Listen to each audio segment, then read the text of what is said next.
Welcome to the 2024 International Mayors Forum. Please give a big round of applause for this remarkable event. And it is so heartwarming as well to see everyone gather here in Jakarta. Everyone, thank you for coming and flying into this city. So at the beginning, we presented to you the dance, Jakarta Urban Dance. It depicted the Jakarta growth and the public transportations that have grown rapidly in the city. And it also depicted and encapsulates the IMF's of 2024 theme, which is accelerating action at the local level to achieve the 2030 agenda and the sustainable development goals. So we're going to have 3 days in a row and we're going to discuss about this topic.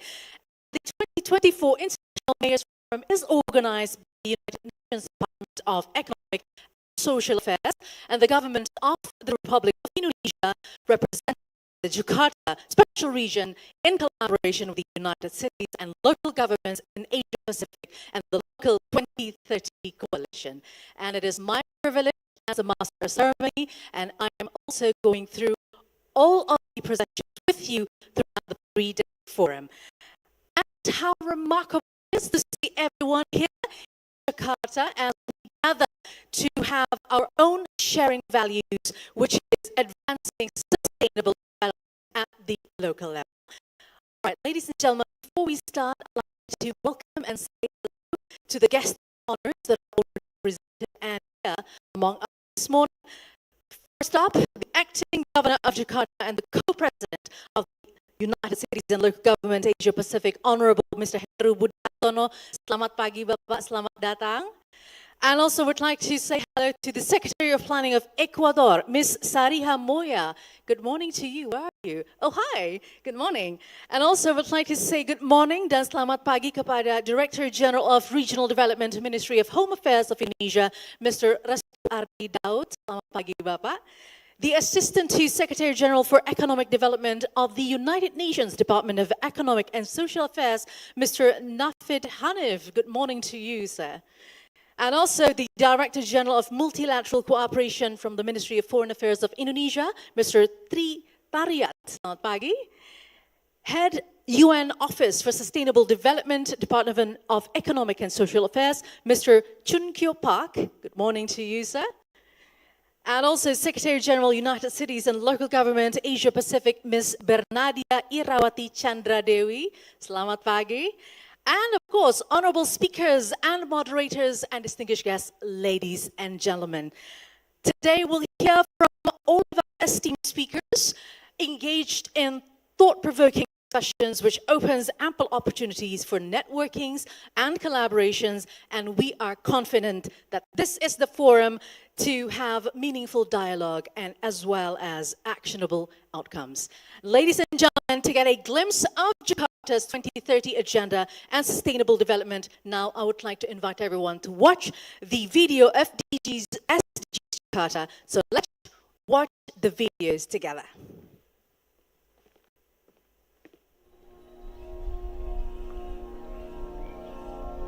Building sustainable cities is a mission that is carried out in the present for the good of the future. Jakarta is committed to carrying out said mission, ensuring a city with more resilience and livability. Not only Jakarta has grown into an advanced metropolis, it is ready to transform into a global city on par with developed cities in the world. As a commitment, Jakarta implements 17 Sustainable Development Goals, which are centered on 5 dimensions: people, planet, prosperity, peace, and partnership.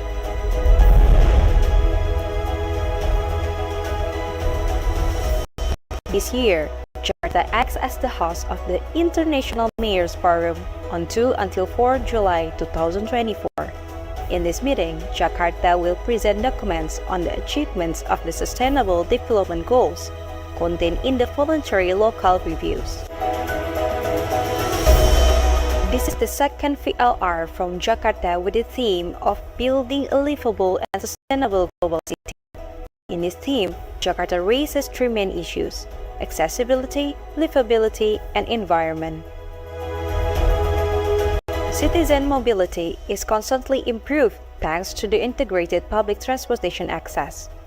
In line with the spirit of maintaining a balance between economic growth, ecological sustainability, and social justice. Currently, the Transjakarta bus route covers 537.5 kilometers and is the longest bus rapid transit system in the world. Integrated with the Jakarta MRT line, which has underground and elevated lines. Good environmental quality is an indicator of a livability. For this reason, managing waste is a shared responsibility. Reducing, sorting, and recycling waste has been carried out by Jakarta residents. The result of this waste selection can encourage a circular economy by processing waste into reusable materials, such as compost and recycled products, which can be utilized by various industries.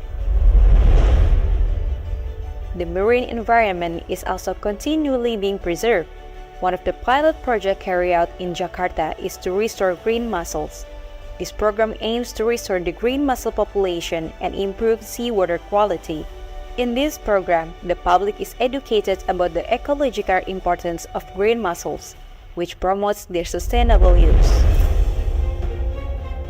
With a number of best practices implemented, Jakarta is ready to accelerate the 2030 Agenda and Sustainable Development Goals.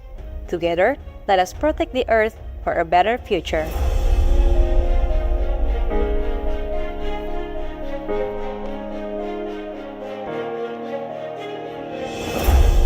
Ladies and gentlemen, let's give a big round of applause to Jakarta's commitment as it thrives as a global city, and keeping in mind and the timeline as the 2030 agenda is on the line as well, and the sustainable development goals for one of the urban cities of Indonesia. And now, Excellencies, ladies and gentlemen, without further ado, we would like to invite Mr. Nafid Hanif, the Assistant Secretary General for Economic Development of the United Nations Department of Economic and Social Affairs, to deliver his remarks. Please welcome Mr. Nafid Hanif.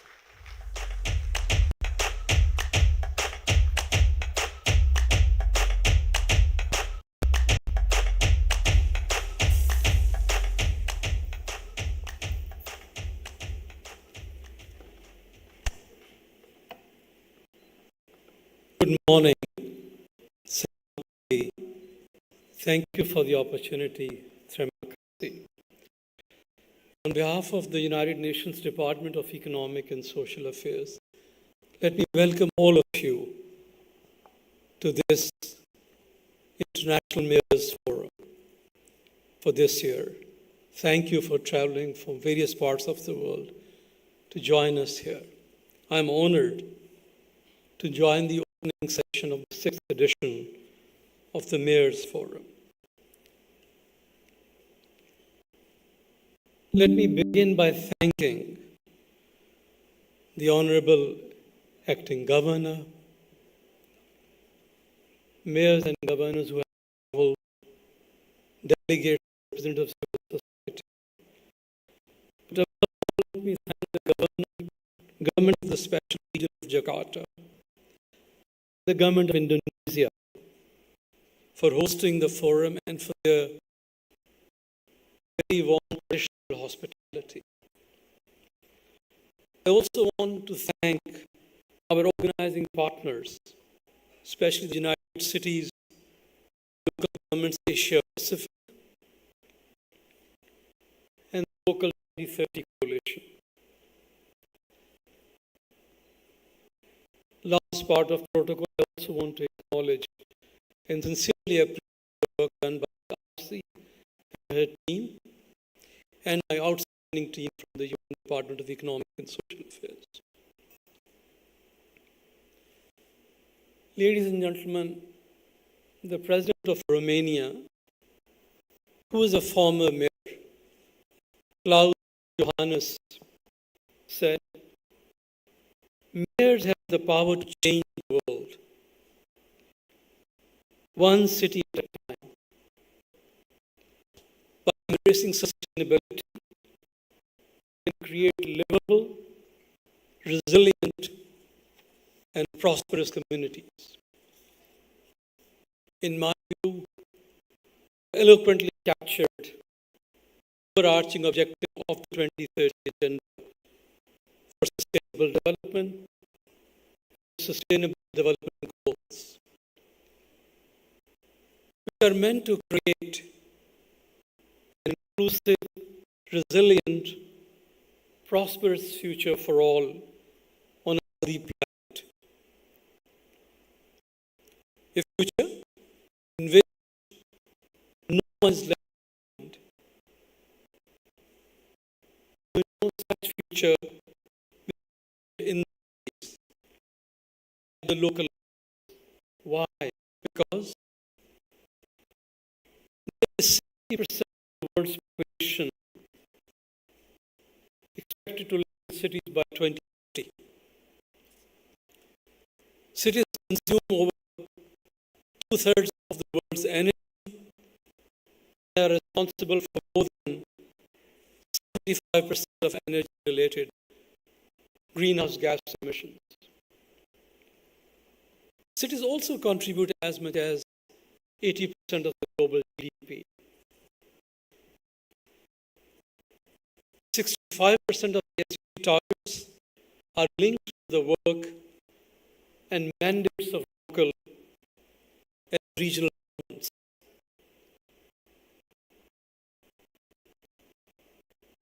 Realization of 90% of the SDGs targets is related directly or indirectly with infrastructure investments. And most of these happen in urban areas, especially in developing countries. That is why the SDG Summit last year identified localization of SDGs as one of the high impact initiatives that would drive SDG implementation. But mayors, it is the same summit that issued the call to rescue the SDGs.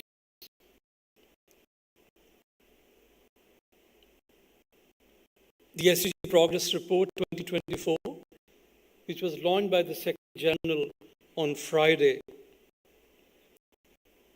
tells us that only 17% of the targets are on track. SDGs are indeed in dire need of a booster. And we do not have a moment to lose. The deadline is fast approaching. The clock is ticking. Ladies and gentlemen, I don't want to paint a grim picture. I've also read very encouraging stories of how the cities and local governments are embracing SDGs and driving action. Right here in Indonesia,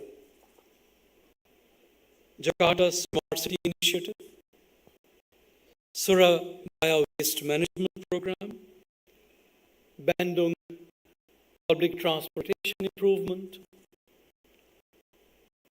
in Bali, Life Below Water are advancing implementation to give us hope and courage to meet this challenge. We have also heard reassuring stories from all over the world, from Kerala to Cape Town, from Gothenburg to Freiburg, and Barcelona to Toyama. It's all what mayors have accomplished. Above all, 10,000 cities and local governments have joined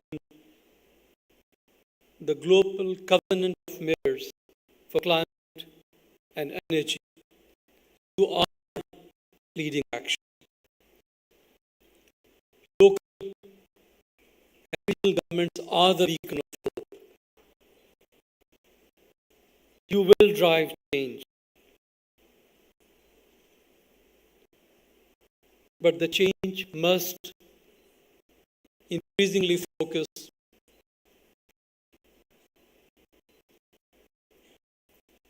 let me welcome the Honorable Minister. Thank you, Mr. Fani. Thank you. Change focus on structural and transformational changes if we want to put this world on a sustainable path. And why so? Why can't we continue business as usual? Why can't we just do thinking on the margins? And let me tell you why that will not work. We have identified 6 key transitions that every society will have to undergo. There is no choice. There are no options. These transitions include food systems, and you already see because of climate change, you have to rethink your food system. Energy access and affordability, digital connectivity, which also includes artificial intelligence, education, jobs and social protection, climate change, biodiversity loss, and pollution. These transitions are imperative and require structural changes.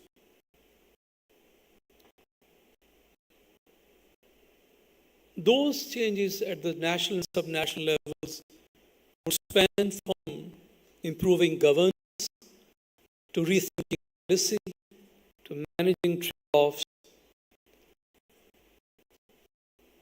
and reorienting our markets. Let's not measure prosperity just by GDP growth. Measure prosperity for the well-being of society, for the health of this planet. And that will be a systemic shift in mindset that will measure growth, well-being, and prosperity. But ladies and gentlemen, local action is critical. It does not happen in a vacuum. You are directly impacted by the global events. Many countries are still grappling with the short and long-term effects of global events ranging from COVID-19, conflicts, inflation, rising costs of capital, growing trade protectionism, and ravages of climate change. These are taking a heavy toll on our societies in terms of living standards, livelihoods, social cohesion, and basic human security.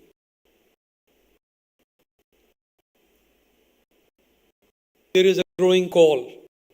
The global community has to act in solidarity to address these challenges. I also want to add special emphasis to affordable and long-term finance that every government needs.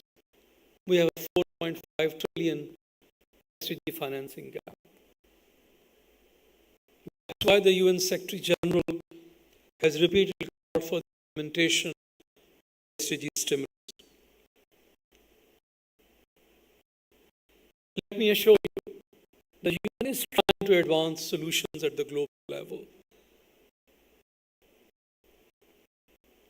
I urge you to add your voice and ideas to these efforts, starting with the Summit of the Future, which will be held in September in New York this year. The 4th Conference on Financing for Development and the World Summit for Social Development, both will be held next year in June and September. This forum's deliberations will also contribute to the high-level political forum starting next week in New York. We are listening to you. We want your contributions. Your voices should be loud and clear about the global actions that are needed for local governments to deliver on the promise of leaving no one behind. Ladies and gentlemen, as I acknowledge, the challenges are global, but the solutions often begin at the local level. As the UN Secretary said, cities are where the climate battle is largely won or lost. I believe that collaboration and knowledge sharing among cities are vital. Forums like this provide an invaluable platform for exchanging innovative ideas and successful strategies. I urge all of us to strengthen our partnerships, both within our cities and with our counterparts around the world. By working together, we can amplify our impact and accelerate the transition to a sustainable, inclusive, and climate-resilient future. Let me assure you that my department, UN DASA, remains your partner with unwavering commitment to advance the realization of the SDGs for excellent implementation. And we have just 6.5 years to go.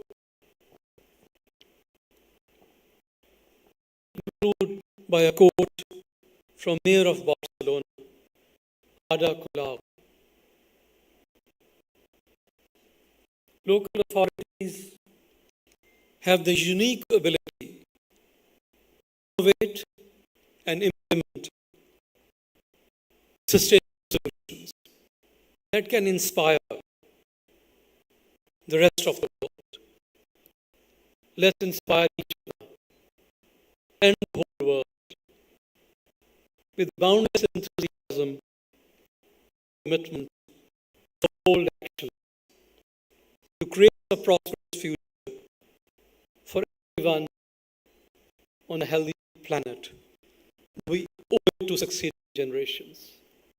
Thank you again for your engagement and participation. Terima kasih.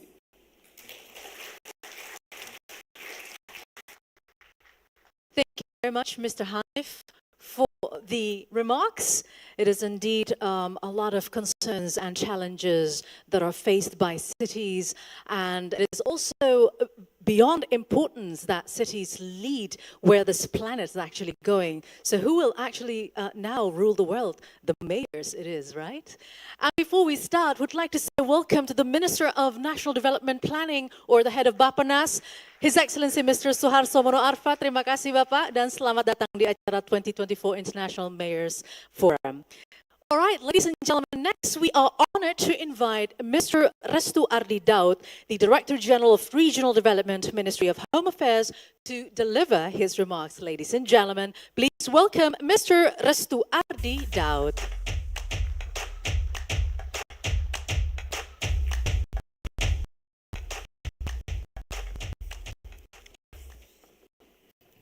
Distinguished ladies and gentlemen, good morning.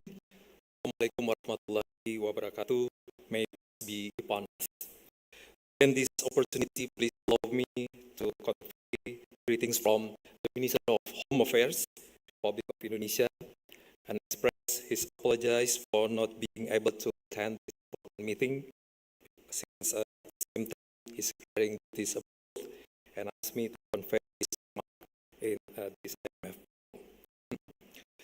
Honorable Minister for National Development Planning, also head of National Development Planning Agency, Governor of the Special Region of Jakarta, Assistant Secretary General for Economic Development, United Nations Department of Economic and Social Affairs, Director General Multilateral, Minister of Foreign Affairs, the Secretary General of United Cities and Local Asia Pacific, and Resident Coordinator for Indonesia, representative of UN agencies and international experts on or the representative, head of regions for all represented countries, and ladies and gentlemen. On this occasion, I would like to extend my sincere appreciation to the United Nations Department of Economic and Social Affairs Affairs as the initiator and organizer of the event, and also the official government of Jakarta as the host, and also of the partners and committee members involved in making the forum possible. I also extend my gratitude for all of you for your presence here today.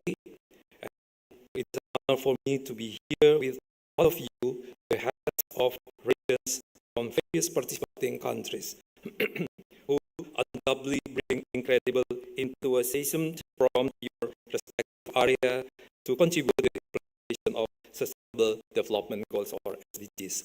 Ladies and gentlemen, the global community has a strong commitment to implement SDGs. Sustainable development is not merely a discourse. It is a critical need that must be fulfilled to ensure the survival and well-being of present and future generations. Indonesia, as one of the countries committed to implementing the SDGs, has taken various strategic steps to integrate them into national policies and development programs, as well as regional development. Ongoing initiative to reach the targets in Indonesia are showing promising outcomes. However, we acknowledge that Indonesia has significant tasks ahead in achieving the SDGs. Successfully attaining these goals depends not only on overall efforts, but also demands active engagement from all societal sectors, such as private sector, academia, and also the civil society organization. Ladies and gentlemen, the growing trend of urbanization, where more people are moving to urban areas, poses a development challenge for many cities globally. Predictions indicated that by the 2050, around 68% of the world population will live in urban areas. It is essential to create public access to strategic urban spaces to enable people to leverage the benefits of urban living. Therefore, it is relevant that this year's International Mayor Forum will focus on discussing 6 case transitions as investment pathways to achieve the SDGs. According to the World Economic Forum in Global Risks Report 2024, over the past decade, global environmental have ranked among the top 4 global risks worldwide.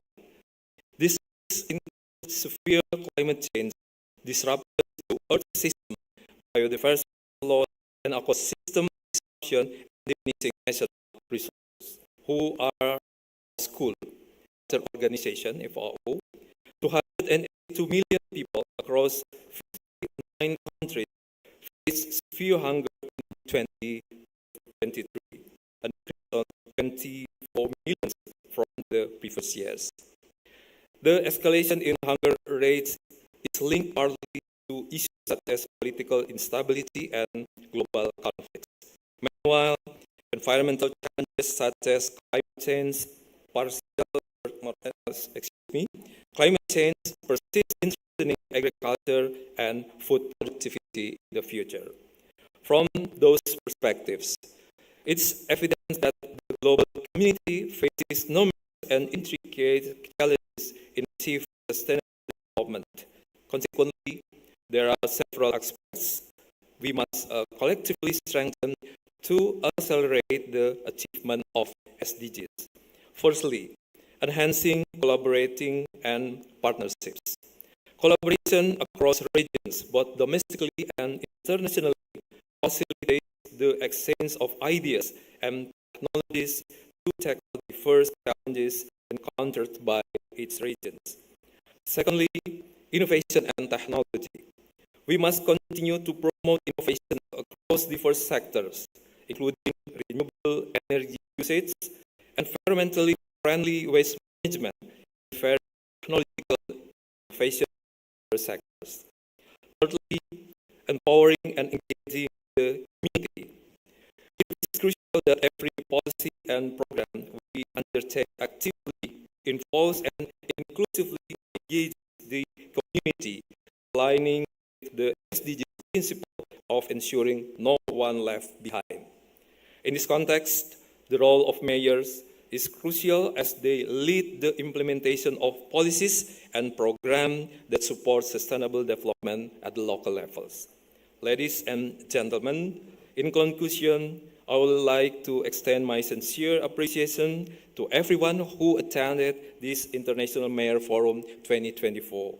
I hope policymakers, city leaders, and stakeholders attending here can use this forum to engage in dialogue and exchange knowledge about urban challenges and promoting local acceleration action for the 2030 agenda and SDGs.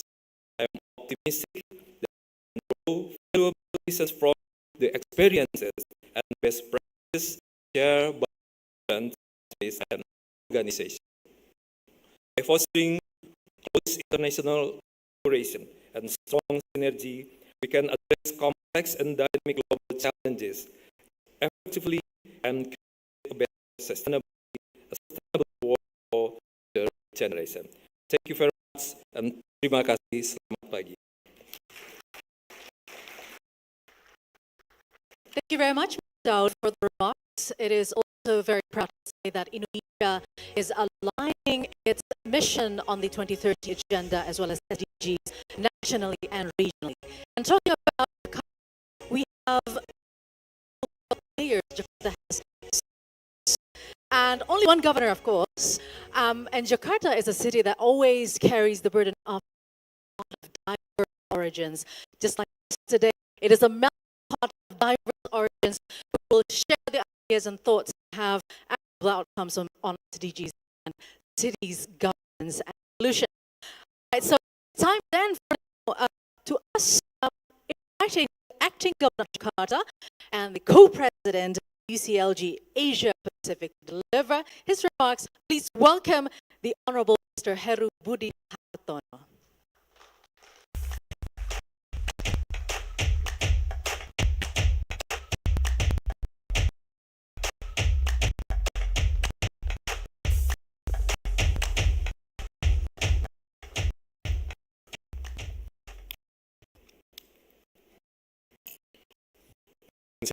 Dismissed, ladies and gentlemen, allow me to deliver my remarks in Bahasa Indonesia, so you may use the handset for translation.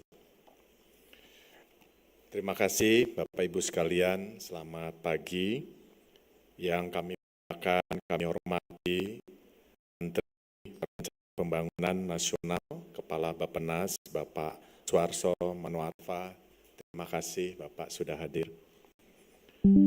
Yang mulia Asisten Sekretaris Jenderal untuk Pembangunan Ekonomi, Departemen Urusan Ekonomi Sosial, Perserikatan Bangsa-Bangsa, Mr. Nafid Hadif. Head of Office United Nations Office for Sustainable Development, Mr. Chun Kyo Park. Direktur Jenderal Bina Pembangunan Daerah mewakili Menteri Dalam Negeri Republik Indonesia, Bapak Restuardi Daud. Direktur Kerjasama Multilateral Kementerian Luar Negeri Republik Indonesia, Bapak Tri Riyad. Terima kasih, Bapak. Sekretaris Jenderal United Cities and Local Government of Asia Pacific, UCLD ASPAC, Dr. Bernadia Chandra, para gubernur dan wali kota negara anggota PBB, para delegasi undangan dan hadirin yang saya hormati. Selamat datang kepada seluruh delegasi International Mayors Forum 2024 di Jakarta. Kota global berjuta pesona, menjadi pusat perekonomian nasional dan akses pembangunan di Indonesia. Saya juga terima kasih kepada United Nations Officer for Sustainable Development yang telah mempercayakan kota Jakarta sebagai tuan rumah penyelenggara IMF tahun ini. Jumlah delegasi yang berpartisipasi mencapai 200 orang dari 36 negara dan 74 kota di kawasan Afrika, Asia, Pasifik, Amerika Latin, dan Asia Barat. Kami sangat berbangga bahwa momen ini berlangsung di tengah suasana hari ulang tahun ke-497 Kota Jakarta yang masih sangat terasa. Dan acara ini hadiah bagi kami, Bapak Ibu bisa hadir di Jakarta. Sejak tahun 2017, Jakarta telah berintegrasi prinsip tujuan pembangunan berkelanjutan ke dalam rencana pembangunan daerah. Salah satunya melalui rencana aksi daerah SDGs. Kerangka peraturan ini pun menguraikan target dan indikator yang disesuaikan dengan konteks Jakarta. Secara rutin, pemerintah Provinsi Jakarta melakukan pemantauan dan evaluasi terhadap pelaksanaan rencana aksi tersebut melalui mekanisme yang ditetapkan oleh Sekretariat SDGs. Selain itu, berbagai kebijakan dan inisiatif telah diimplementasikan untuk mendorong pencapaian target SDGs di tingkat daerah. Dalam mencapai tujuan pembangunan berkelanjutan dan Agenda 2030, pemerintah Provinsi DKI Jakarta telah melakukan beberapa upaya yang berfokus pada beberapa hal. Yang pertama, penanggulangan kemiskinan perkotaan. Mengalokasikan sekitar 18,96 triliun rupiah untuk pengentasan kemiskinan. Alokasi ini tidak ada di kota-kota lain di Indonesia, hanya ada di Jakarta dan besarnya luar biasa 18,96 triliun. Dalam rangka salah satunya mengimplementasikan program SDGs. Termasuk subsidi transportasi umum, bantuan makanan tambahan bagi anak-anak, dan dukungan finansial untuk pendidikan serta kesehatan melalui Kartu Jakarta Pintar Plus, Kartu Jakarta Mahasiswa Unggul, dan Kartu Jakarta Sehat. Yang kedua, kami berkomitmen mengurangi kelaparan dengan mendorong semua pemangku kepentingan untuk meningkatkan ketahanan pangan melalui berbagai inisiatif seperti praktek pertanian perkotaan atau urban farming, menjaga stok pangan melalui peranan badan usaha milik daerah, Food Station Cipinang Jaya, dan melaksanakan program sembako murah di berbagai kelurahan di Jakarta dengan bersinergi bersama swasta. Dan pemberian sembako murah ini kami rutin, bisa hampir setiap 2 hari sekali, pemerintah Provinsi DKI Jakarta mengadakan di berbagai kelurahan. Harapannya agar kebutuhan dasar pangan dapat dipenuhi dengan harga terjangkau di tengah melambungnya harga pangan dunia, sekaligus memastikan semua penduduk memiliki akses terhadap makanan yang cukup, aman, dan bergizi. Ketiga, menciptakan kota komunitas yang berkelanjutan. Menurut data PBB pada tahun 2018, sebanyak 55% populasi dunia tinggal di wilayah perkotaan. Angka ini diperkirakan akan terus meningkat hingga 68% di tahun 2050. Wilayah perkotaan menjadi daya tarik sebagai tujuan penghidupan, sehingga wilayah perkotaan perlu menerapkan pembangunan berkelanjutan, termasuk juga Jakarta. Kami melakukan berbagai program seperti penataan kampung kumuh, pembangunan rumah susun sederhana, dan konsolidasi tanah vertikal bagi masyarakat para prasejahtera untuk meningkatkan kualitas hidup mereka. Jadi Pemda DKI tidak melakukan pemindahan warga, ada berbagai tahapan-tahapan atau berbagai alternatif. Alternatif adalah merubah kampung kumuh menjadi rumah bertingkat yang terbatas. Berikut juga memperbaiki sarana prasarana dan tentunya pemerintah daerah juga membangun rumah susun yang cukup besar dan luas. Jakarta terus meningkatkan ruang terbuka hijau hingga 30% pada tahun 2030. Capaian ruang terbuka hijau Jakarta pada tahun 2003 sebanyak 5,21% dari 3.354 hektar. Untuk terus meningkatkan capaian ruang terbuka hijau. Sepanjang tahun 2023-2024, kami telah menanam sekitar 287.000 pohon, 138.000 mangrove, dan 8,8 juta tanaman. Hal ini kami lakukan selama kami menjabat sebagai Acting Governor, yaitu 2023-2024. Terutama di daerah yang sebelumnya kekurangan ruang hijau, guna meningkatkan lingkungan perkotaan dan kualitas hidup. Selain itu, Jakarta berupaya meningkatkan kelayak hunian kota dengan mengendalikan banjir, diantaranya melalui sinergi bersama Kementerian PUPR, melaksanakan percepatan pembangunan tanggul pengaman pantai atau NCICD untuk melindungi pesisir Jakarta dari kenaikan muka air laut.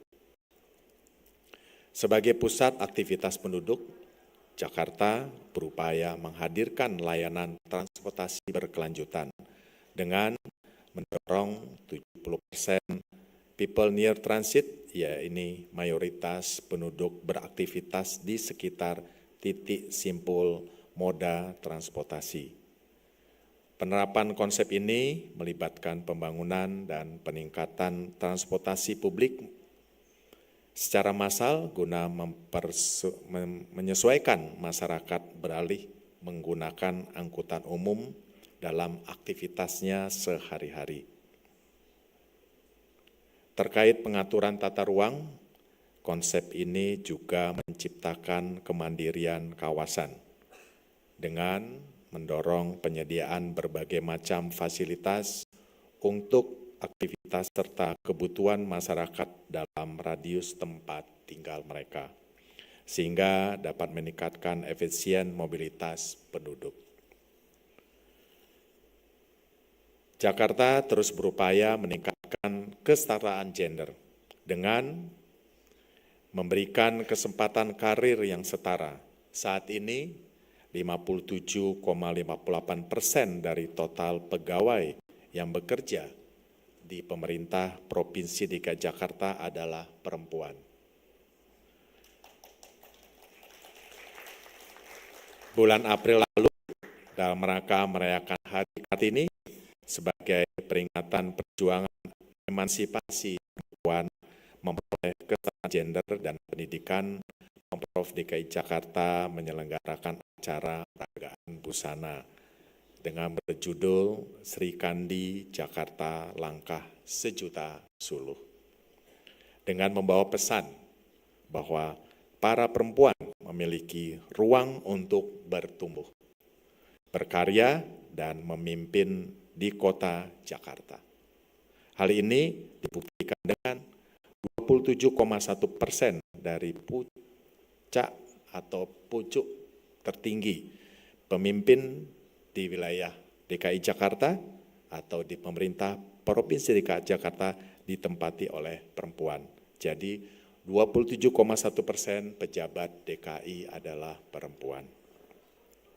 Kami percaya dengan terus menjaga komitmen terhadap kesetaraan gender akan mendorong terwujudnya masyarakat yang inklusif.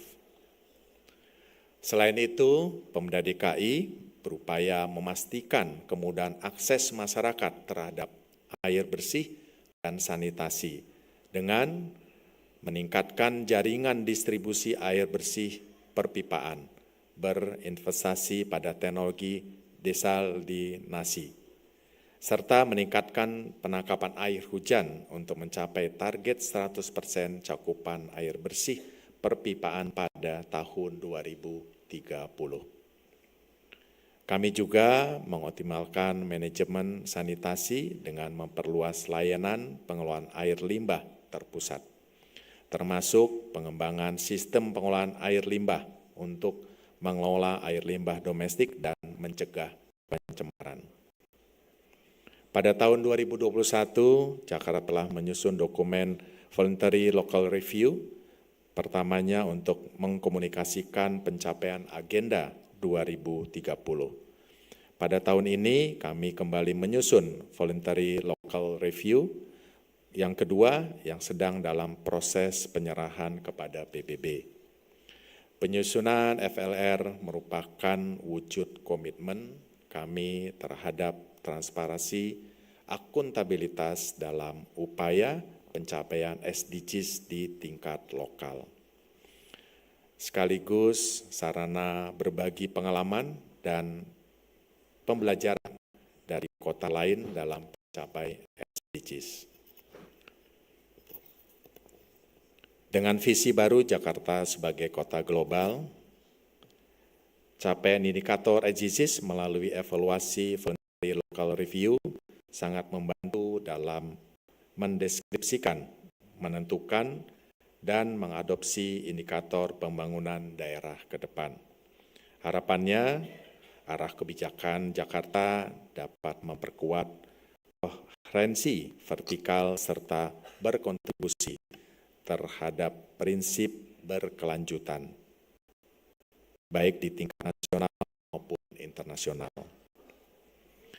Oleh karena itu, saya mengundang Bapak Ibu untuk bergabung di dalam peluncuran Voluntary Local Review Jakarta tahun 2024 yang akan dilaksanakan pada esok hari di tempat ini. Voluntary Local Review Jakarta 2024 menyajikan analisa tematik atas pencapaian SDGs dan menyoroti beberapa aspek kunci dalam upaya pencapaian SDGs di Jakarta. Selaras dengan tema yang diusung, Accelerating Action at Local Level to Achieve the 2030 Agenda and the Sustainable Development Goals. Pertemuan ini menjadi langkah penting dalam perjalanan kolektif menuju pembangunan berkelanjutan. Poin-poin yang telah disampaikan akan dibahas lebih lanjut pada pertemuan 2 hari ke depan. Mengingat urgensi waktu, penguatan sinergi dari berbagai pihak, dukungan finansial dan non-finansial, serta kerjasama regional sangat dibutuhkan untuk memastikan tercapainya SDGs tahun 2030 yang tadi barusan disampaikan oleh Mr. Hanif bahwa 6 tahun ke depan, waktu 6 tahun tidak terlalu lama. Bersama kita wujudkan kesejahteraan bagi seluruh lapisan masyarakat dengan mengedepankan aspek keberlanjutan. Dan mari kita menggaungkan perdamaian di penjuru dunia untuk kesejahteraan masyarakat dunia. Selamat mengikuti International Mayor Forum 2024.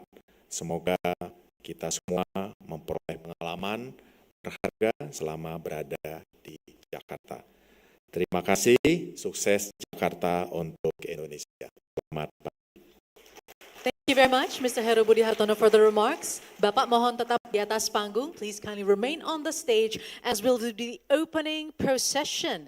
And joining the governor for the inaugural ceremony, I invite now to kindly take to the stage the Minister of National Development Planning, Bapak Excellency Mr. Suharto Arif, the Assistant Secretary General for Economic Development of the United Nations Department of Economic and Social Affairs, Mr. Nafid Hanif, Director General of Regional Development Ministry of Home Affairs, Mr. Ratu Ardi Daud, and the Director General of Multilateral Cooperation, the Ministry of Foreign Affairs, Mr. Tri Tariat, to mark the opening procession by sounding the kenong that we have here on the stage. That is a traditional musical instrument.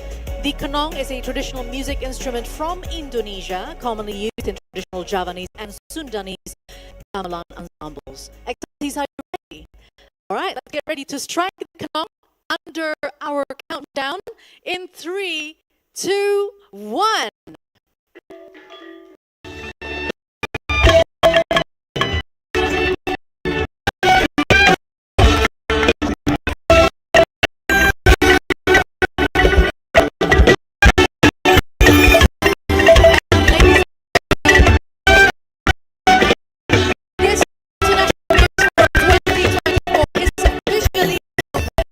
All right, gentlemen, would you come forward a little bit to the front of the podium for a group picture? Pak Heru, mohon tetap di atas panggung, kita foto sebentar. Yes, please. Your best pose, maybe some smile from ear to ear. This is to show our commitment and our motivation as well. 3-day forum this year of IMF in Jakarta. All right, let's have our picture together in 3, 2, 1, and one more time. 3, 2. Alright, thank you very much. Untuk tetap di atas panggung, and for the other excellencies, you may return to your seats. Thank you very much. And now, ladies and gentlemen, it is time for us to listen to the keynote speech from the Minister of National Development Planning, the head of Bappenas. Please welcome His Excellency Mr. Suharto Mono Arfa.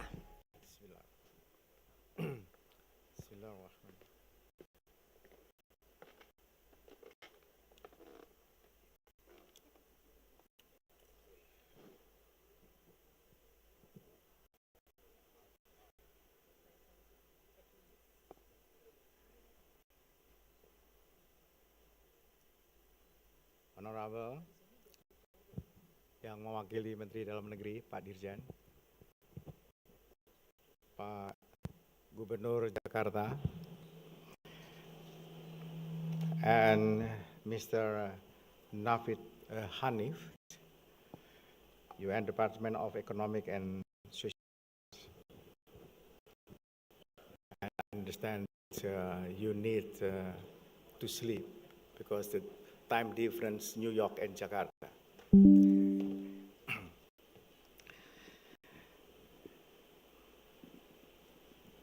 Cukup ya.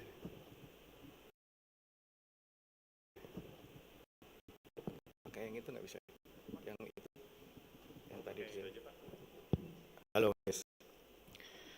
Mayor, Representative, Distinguished Speaker, Guests, Ladies and Gentlemen.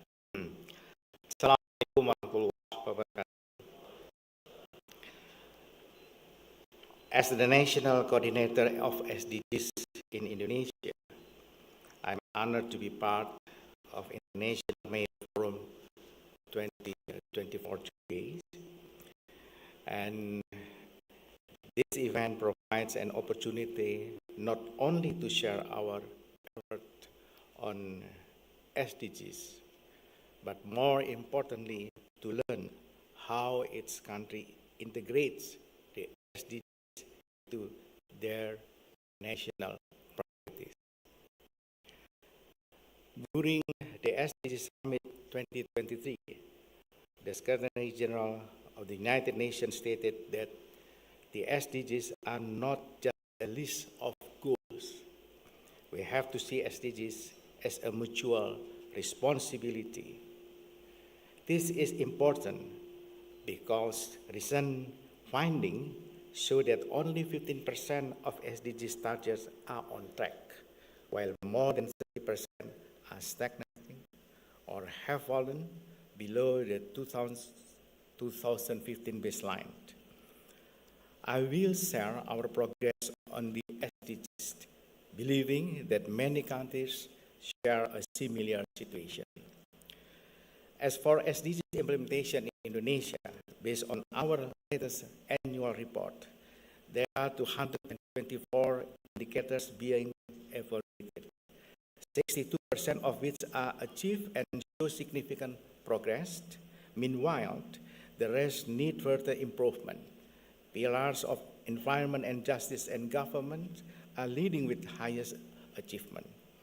Our achievement in SDGs is relatively good because of the integration of SDGs into the national planning system. This ensures that SDGs are implemented nationally. To add, we also analyze the current progress compared to 2030 targets stated in a roadmap. There are 60 selected indicators being analyzed. The result is as follows: 42% indicator is on track, 40% indicator need acceleration, and 18% indicators show slow progress or setback. It is imperative that we accelerate the action to achieve the target in the remaining 6 years. Yes, so very close to. Ladies and gentlemen, in Indonesia, SDGs is integrated into national planning system, which consists of long term of 20 years, middle term of 5 years, and annual term. In our long-term development plan, 2025 to 2045, we envision 5 priorities, which are social transformation, governance transformation, economic transformation, law supremacy, stability and Indonesia leadership, and social resilience, culture and ecology. In each cluster, we identify priority issues and intervention needed. The six key transition issues highlighted at this event are also our priorities. Moreover, we have embedded this issue into our planning documents and formulated policy intervention. First, on food system, the focus is on the integration of food centered into local, coastal, and city area, and nexus of food, water, and energy. Second, on energy access, the government consistently promotes green economy, the use of renewable energy, and green transportation.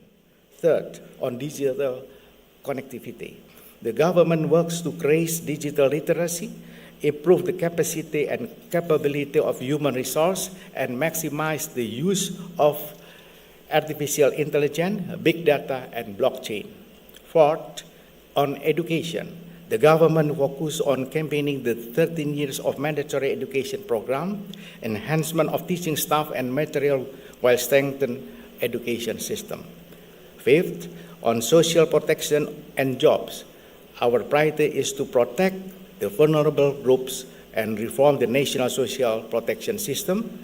And sixth, on climate change, biodiversity loss and climate change, we aim to reduce emission in every sector, raise forest rehabilitation and disaster management. The issue of city management has become our concern. It is estimated that in 2024, the number of people living in the city will increase to 67.1% from 54% in 2020. Without controlling urbanization properly, this may cause inequality, increased vulnerable group, exploitation of suburban and others. Thus, in the future, developing a city must be based on new urban agenda, which emphasize on the importance of sustainable economic and environment to make sure that no one is left behind. New urban agenda also promotes integrated urban and regional planning, multi-actor governance, and a city built based on people-oriented, age-responsive, and gender-sensitive principles. Bappenas is the national coordinator for SDGs undertaking ensure that implementation goes beyond national level. We collaborate with local governments in the formulation of voluntary local reviews, Jakarta and Surabaya, for example, have submitted their interesting story in their voluntary local review are the cities and regions which are currently progressing. Let's say Kutai Kartanegara, IKN Nusantara, Timur Tengah Selatan, and Kalimantan Utara. To add, we also work closely with universities. Currently, 51 SDG centers have been established throughout Indonesia. SDG Center has important role in contributing to the preparation of regional action plan, monitoring and evaluation report, and implementation of SDG through research, education, and community development.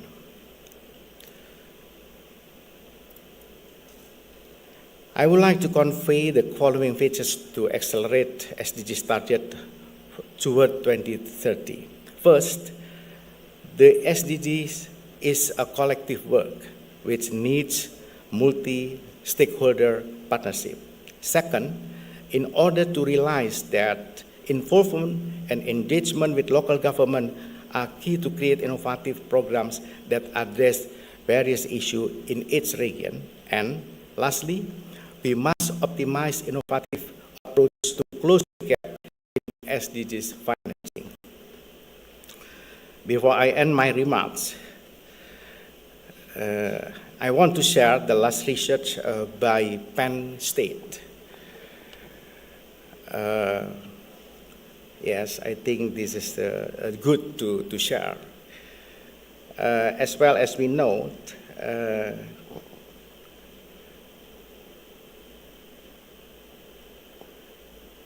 yes, through the process of photosynthesis, I will introduce what's so-called photo respiration.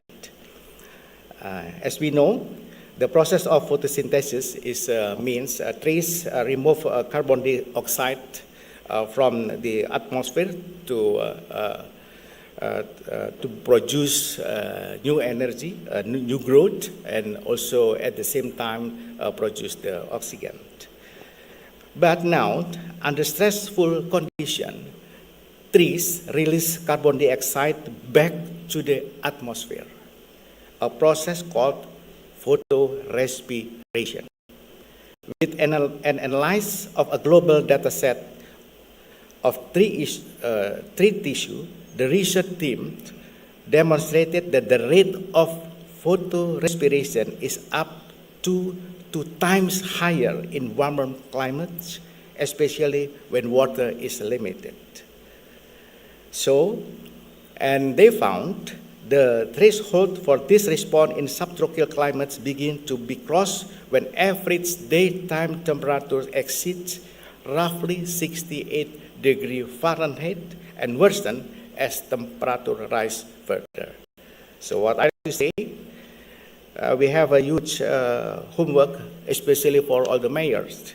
So we are not only to save the people from the climate change, but also the tree. So this is lastly, I hope that International Mayor Forum 2024 as a melting point for the state and non-state actors would provide new perspective and insight through the sharing of best practices so that we can achieve the 2030 target. I do thank you.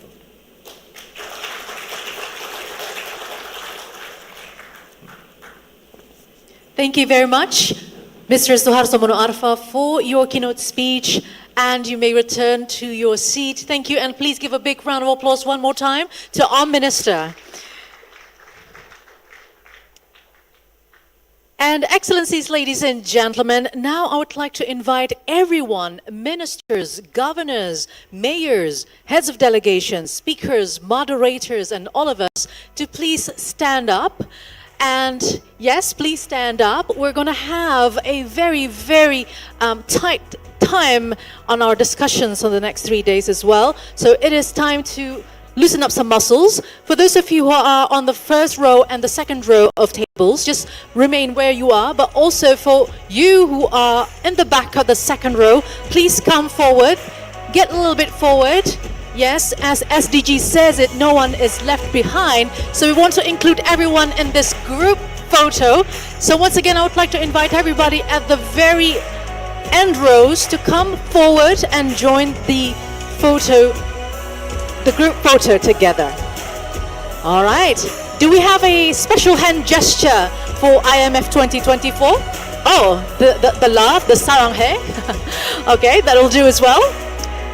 All right, we're still waiting for all of the participants to come forward to be included in this group picture.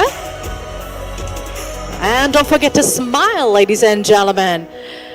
Are we ready? All right, our photographers are already on standby.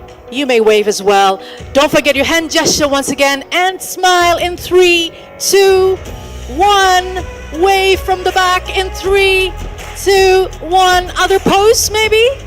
Yeah, you can. Yeah, please give a big round of applause. Of course, that'll do as well. Thank you very much. Wonderful, wonderful opportunity to capture the spirit of collaboration and commitment that defines this forum. So thank you very much, Excellencies, ladies and gentlemen. That means the opening ceremony of the 2024 IMF is already concluded. And now I would like to invite everyone for a coffee break before we begin our next agenda. The refreshment stalls are prepared just outside this room. And also we have a QR code where you can scan and have the program book of the 2024 IMF this year. You just scan it as will be seen on the screen and you will get the program book. So ladies and gentlemen, we'll return with our next agenda 15 minutes from now and enjoy your coffee break. Thank you.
Cek, cek, satu. Cek, cek, satu, dua. Cek, satu, dua. Cek. Selamat pagi. Cek, satu, dua. Cek, cek, cek, satu, dua, tiga. Cek, cek. Cek, satu. Cek,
Ladies and gentlemen, participants and delegates, we do hope that you enjoy your coffee break, and we'll begin with our next agenda of the 2024 International Mayors Forum in a couple of minutes. So invite everyone to come back into the ballroom and please be seated.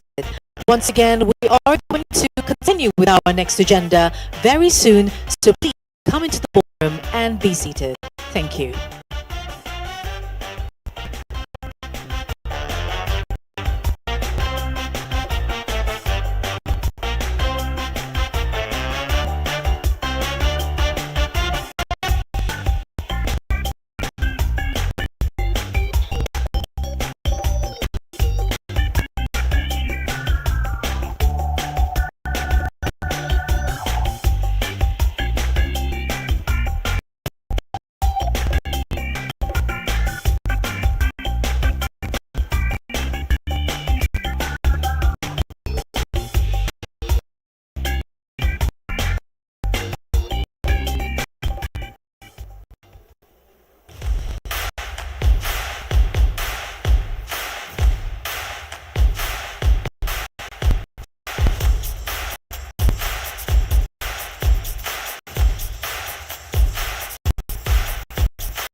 Ladies and gentlemen, welcome back to the ballroom. We are about to commence with our next agenda. So we invite everyone to please be seated and be ready for our agenda today. So once again, we invite everyone to please be seated as our agenda will commence very soon. Thank you.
Ladies and gentlemen, participants and welcome to the ballroom. Looks like a 15-minute coffee break is never enough, but the networking can still goes on until the end of this forum. So, ladies and gentlemen, we are back with the 2024 International Mayors Forum, and would like to remind you once again that we have a program book that you can actually scan and download by simply scanning the QR code that will be shown on the screen. And you will have the program book to you there. Yes, there it is. And as we move forward, ladies and gentlemen, our next session is an introductory session that will set the tone for the discussions over the next few days.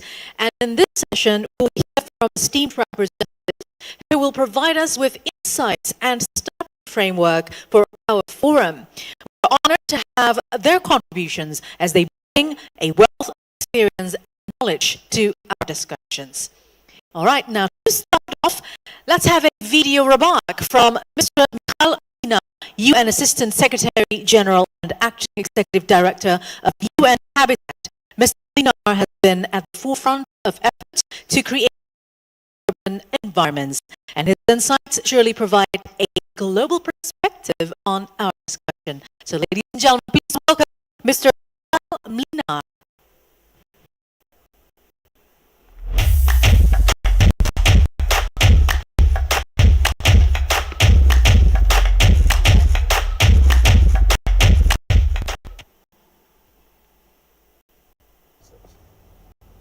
Honorable ministers, honorable mayors, governors, and representatives of local and regional governments and their associations, dear partners, colleagues, friends, ladies and gentlemen, selamat pagi and greetings from UN Habitat, and a very good day to you all. I regret that I'm not able to be with you in person today, but I'm sure we will connect very soon. Allow me to extend a warm welcome to each one of you as we gather here today for the 6th edition of the International Mayors Forum. It fills me with pride to see so many thoughtful and dedicated leaders from the local level united in our shared mission, building a better world for all.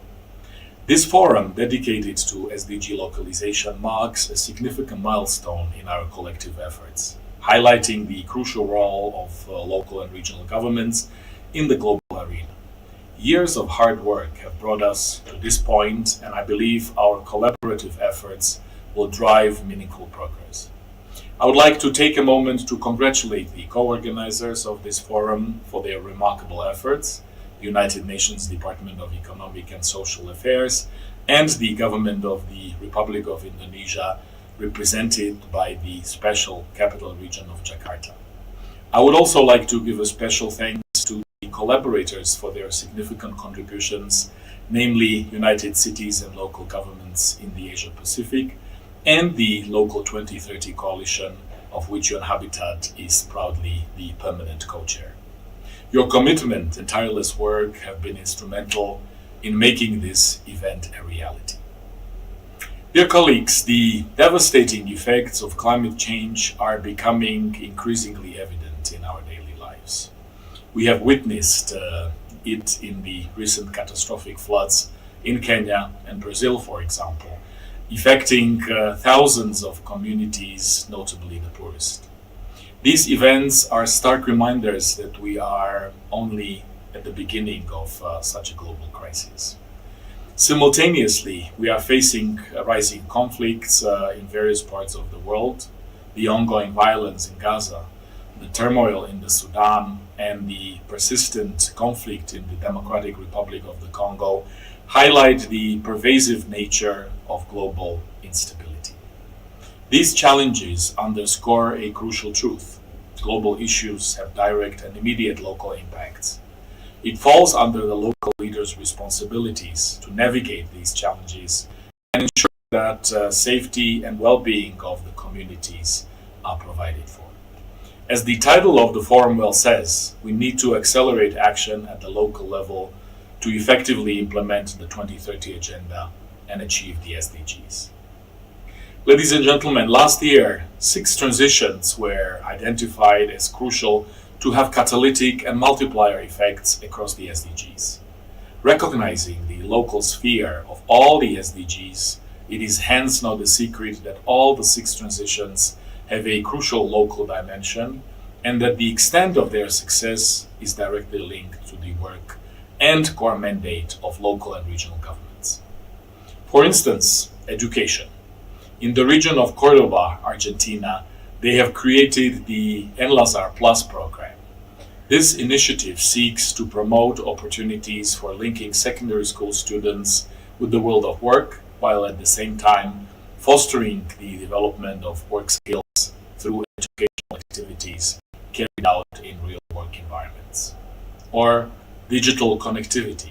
The ASEAN Secretariat is promoting local smart and sustainable urban development through the ASEAN Smart Cities Network.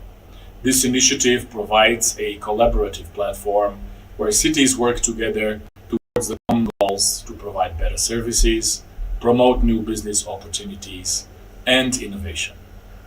Or food systems. Transforming Hawaii's food systems together is a collaborative multi-stakeholder endeavor to create a sustainable and resilient food system.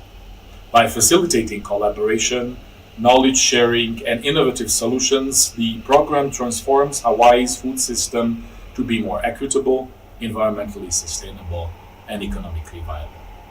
Or climate change, biodiversity, and pollution.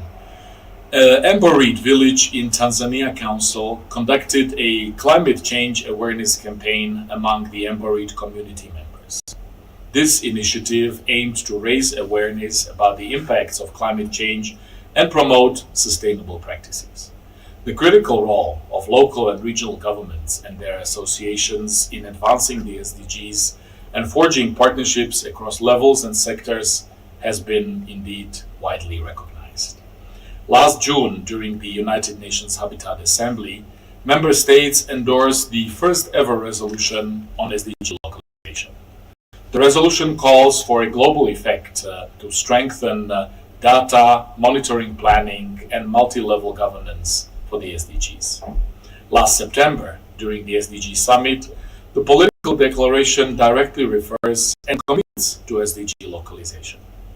However, as you all know, several challenges hinder local action and its contribution to sustainable development. Data availability, limited capacity, and finance gaps are jeopardizing many of the advances local leaders and administrations have achieved over the past years of implementation. The acknowledgement of the role of local and regional governments alone is not enough, and they should not be expected to tackle these challenges alone. I take this opportunity to strongly advocate for strengthening of the multi-level governance system. Multi-level governance has been identified as one of the key implementation means to accelerate progress towards the SDGs and the 6 key transitions. Only through collaborative and coordinated efforts across all levels of government and across different sectors that we have, we can hope to achieve our common goals. Dear friends, 2024 has to be the year to reap the fruits of our work. The International Mayors Forum comes at a very timely moment, just before crucial high-level events that will position local action at the forefront. In just 1 week, some of us will gather in New York for the high-level political forum on sustainable development. We'll be co-organizing events centered on cities, such as the Local and Regional Governments Forum, our own corporate event on urban finance for social impact, financing strategies for SDG localization, and we are also hosting other side events on climate action and decarbonization, data and digitalization, basic services and water governance, and on our quality of life and SDG cities initiatives, among others. In September, we will meet again in New York for the Summit of the Future, which will release a once-in-a-generation outcome document, the Pact for the Future. UN Habitat is part of the Secretary General's advisory group on local and regional governments, where we have been working to position the role of local and regional governments more strategically within our global multilateral system. Last but not least, we will hopefully reconvene for the 12th edition of the World Urban Forum from the 4th to the 8th of November this year in Cairo, Egypt. Under the theme, "It all starts at home, local actions for sustainable cities and communities." And this year's MOVE will have a specific focus on SDG localization. Please feel free to reach out to my colleagues for more information. Dear friends, local and regional governments are crucial to advancing sustainable development. Thank you for the dedication and commitment you are doing, and I hope we can see each other soon also in person. Terima kasih. Thank you and have a fruitful discussion. Terima kasih, Mr. Michal Mlinar. Unfortunately, he cannot join us here in the ballroom, but he just had his sitting for the tone as well for the entire 2024 IMF, which is very timely. And there are a lot of agendas, if we listen to what he said, agendas ahead that are very important as well. So hopefully the 2024 IMF here in Jakarta can be the base for that. All right, so now next we have a video remark from Ms. Fatima Abdel Malik, Mayor of Tevrak Zeyna. So please, ladies and gentlemen, Ms. Fatima Abdel Malik.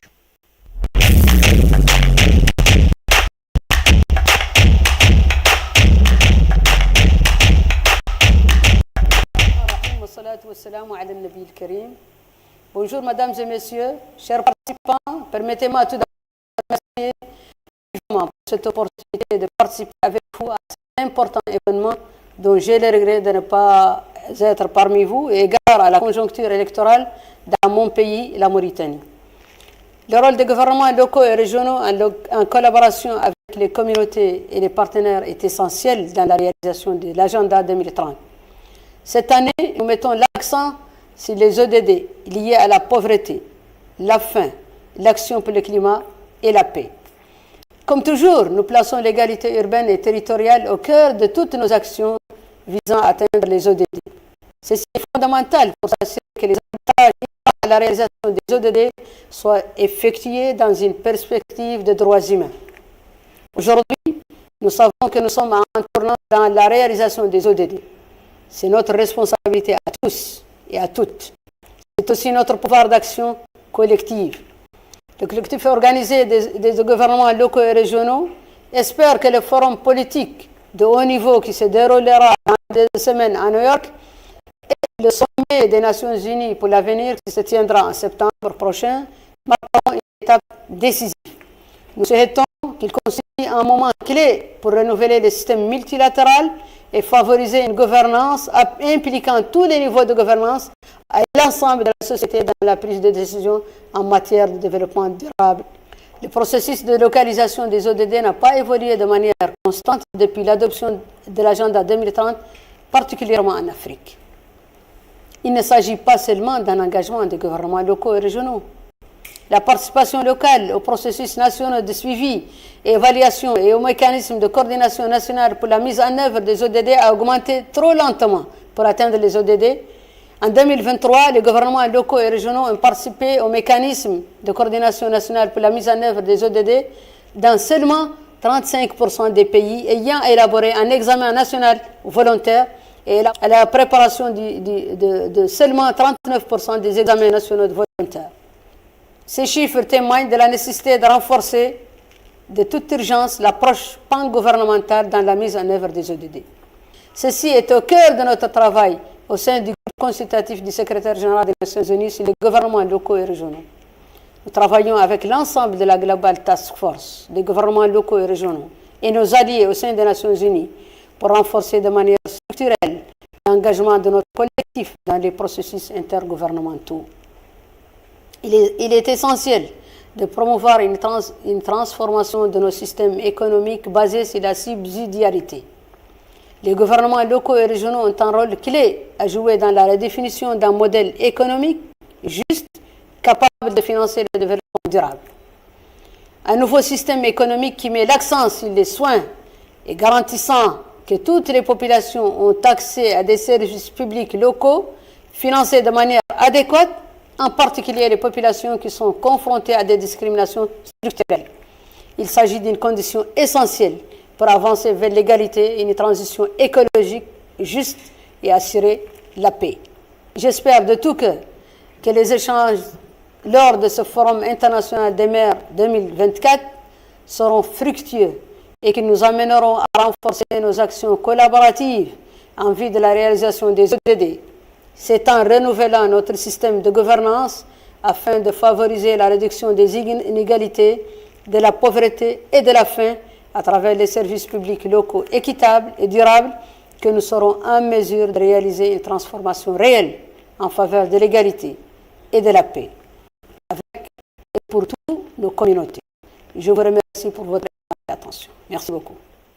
Let's give a big round of applause for Ms. Fatimatu Abdul Malik. Now, to set the stone as well as the introductory session continues, we have another remark. And this time, somebody will stand on the podium, finally. So we will have Park, who will share his expertise on sustainable development and the critical role that local and regional authorities play in achieving the sustainable development goals. So, ladies and gentlemen, without further ado, join me to welcome Mr. Chun Kyo Park.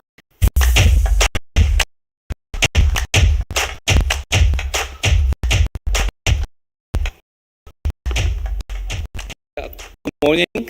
Selamat siang. Yeah, I'm Chung Kyo Park, head of the United Nations Office for Sustainable Development. I'm the co-organizer of this 2024 International Mayors Forum.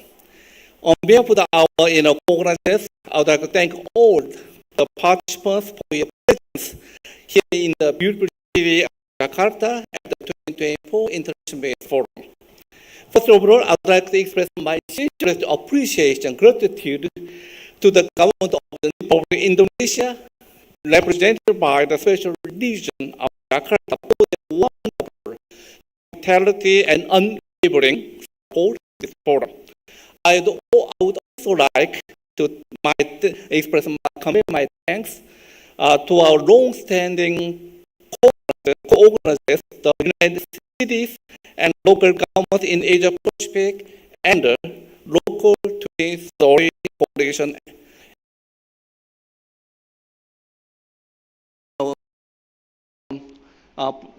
Project Office under UNDESA, United Nations Center for Regional Development. Before we officially begin our first session, I would like to provide an overview of the forum and the sessions. As one of our flagship activities, UNOSD has been organizing International Mayors Forum, IMAP,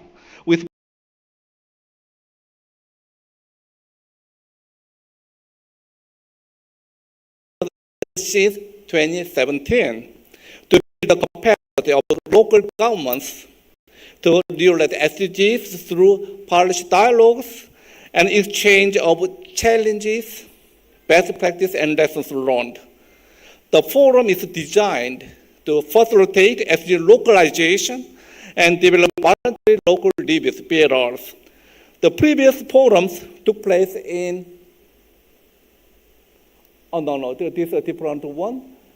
Our office, established under the Korean government, under the host country agreement between Korean government and the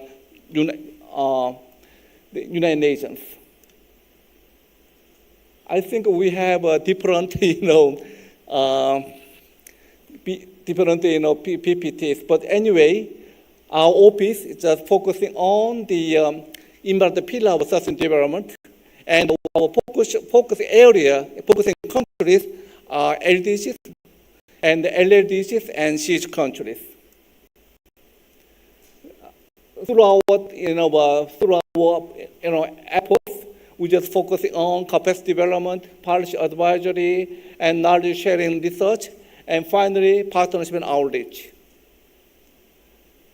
As one of our flagship activities, UNOSD has been focusing on the International Mayors Forum to facilitate SDG localization and develop voluntary local reviews PNRs to achieve the 2030 agenda for development at the local level.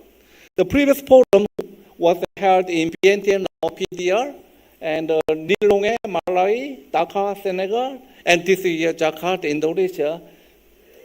Before that, the in-person meetings in 2023, last year, we had our virtual meeting because of the COVID-19.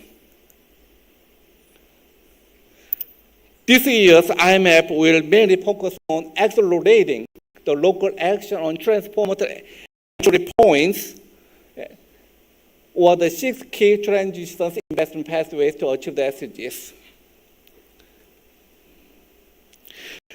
The UN acknowledges that these 6 entry points can serve as investment pathways to achieve the SDGs on the decade of action.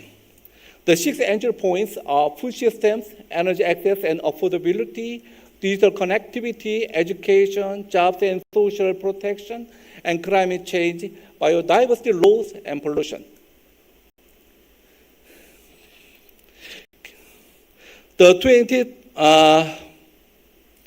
Given this background, this year's IMF will be divided into 8 sessions designed to integrate the 6 points in the context of SDG localization and provide the opportunities for local governments to share their hands-on experience, best challenges, and best practice on developing BLR. In conclusion, I would like to highlight that we should take a holistic approach when addressing the SDG localization at both macro and micro level and avoid falling into the level silos. While we have sessions on the key topics and many more on each SDGs, we need to think about how each SDG is interconnected and impacts each other. We should make investment to take a systematic approach which consider interconnectivity and interdependence of the issues for driving accelerated changes. I look forward to hearing about your success stories and experience on our journey to achieving the SDGs. Thank you for your attention and terima kasih banyak. Thank you. Terima kasih banyak. Thank you very much. So that was Mr. Chun Kyo Park, head of the UN Office for Sustainable Development, or DESA, that delivered the introductory remarks. So it seems like the setting tone has been clear, and we are going to be engaged in provoking discussions. First one, we'll have the theme, the topic of implementing the SDGs locally, progress, gaps and challenges. So in this session, we will focus on the implementation of the Sustainable Development Goals for SDGs locally. We'll explore the progress made, the gaps that still exist, and the challenges we need to address as we strive towards achieving these goals by 2030. And our panelists for this session are distinguished leaders and experts who have been instrumental in driving local progress on the SDGs. We will have on the stage Ms. Celeste Mars, CEO of Local 20, chair of the Local 20 Island Network, and steering committee member of the Local 2030 Coalition. And I believe that she's here already. Hello. And also we will have on the stage Honorable Ms. Noor Roslan, Mayor of Klang, Malaysia, and steering committee member of the Local 2030 Coalition. Welcome to you as well. And we will have as well on the stage Mr. Jairaj Pathak, Director General of the All India Institute of Local Self-Government. Welcome to you. And Mr. Ricardo Maroso, Program Manager at UN Habitat. Each of the panelists will share their insights and experiences, followed by a Q&A session, so you can actually engage with them directly. And to guide us through this important discussion, we have an esteemed moderator who brings a wealth of experience in sustainable development. Please join me. Welcome Ms. Gita Sabarwal, the UN Resident Coordinator in Indonesia, as well as all of the panelists. Please welcome to the stage. Let's give a big round of applause, everyone.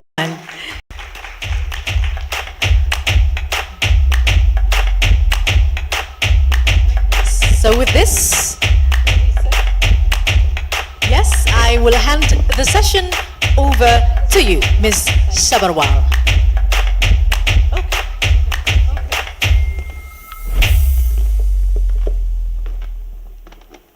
Okay, Salamat Pagi, good morning. It's great to have everyone here, governors, mayors, government representatives from these UN colleagues. A very, very warm welcome to all of you. And welcome to the city of Jakarta. You know, we just celebrated 497 years anniversary of Jakarta 10 days back. This is not just a smart city, but a city which is rich in culture, history, and has a spirit of dynamism. And most importantly, it's a leader on SDGs and circularity. You heard about that in the session earlier. Let me take this opportunity to welcome our 4 distinguished speakers. We are looking forward to hearing your insights from your respective perspectives, cities, regions, islands, and of course, from the mandate holder as well, UN Habitat. After which we are going to drill deeper.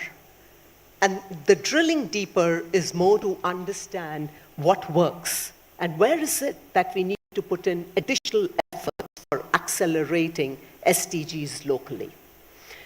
Let me take this opportunity to share with you to set out 4 key messages.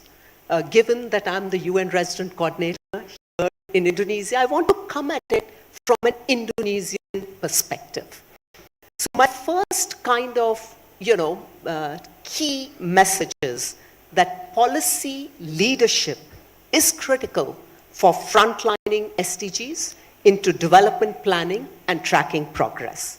Indonesia, I believe, is a very good case example, as the country has institutionalized SDGs as part of its national and regional policies. It has also adopted a proactive approach, prioritizing SDG indicators and outlined it in the national SDG roadmap. These priority indicators are mainstreamed into regional and local plans, which then result in allocation of resources accordingly. These policy efforts are translating into 62% of the SDG indicators being on track, and with all the 17 goals moving in the right direction, as the Minister had pointed out in the opening session. This indicates that Indonesia is on course to speed up the progress of the 17 SDGs over the next 5 years.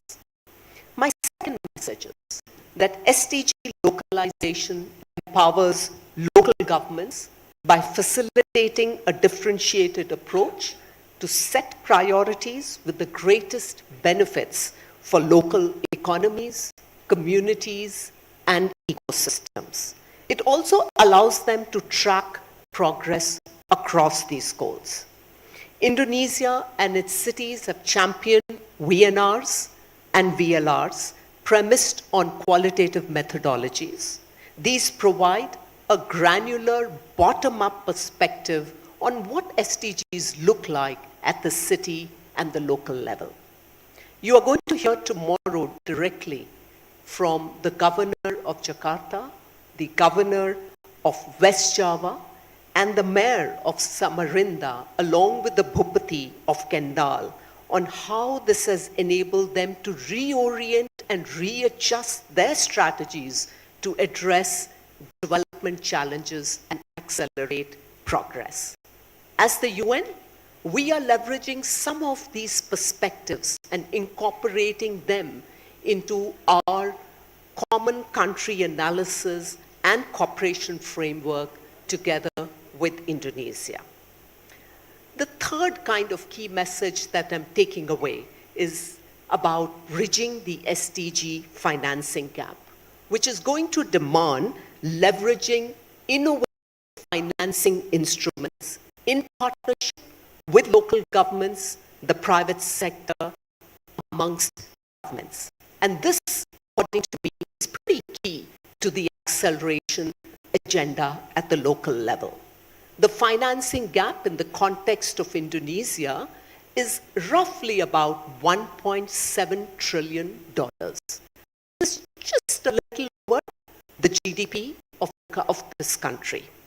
Closing this gap will, of course, require strategic partnerships between local governments, private sector, IFIs, and the UN. The government here in Indonesia, together with the UN, has mobilized close to $10 billion through bonds. The green bonds, what we call the green sukuks, the SDG bonds, and the blue bonds, together with government and corporations.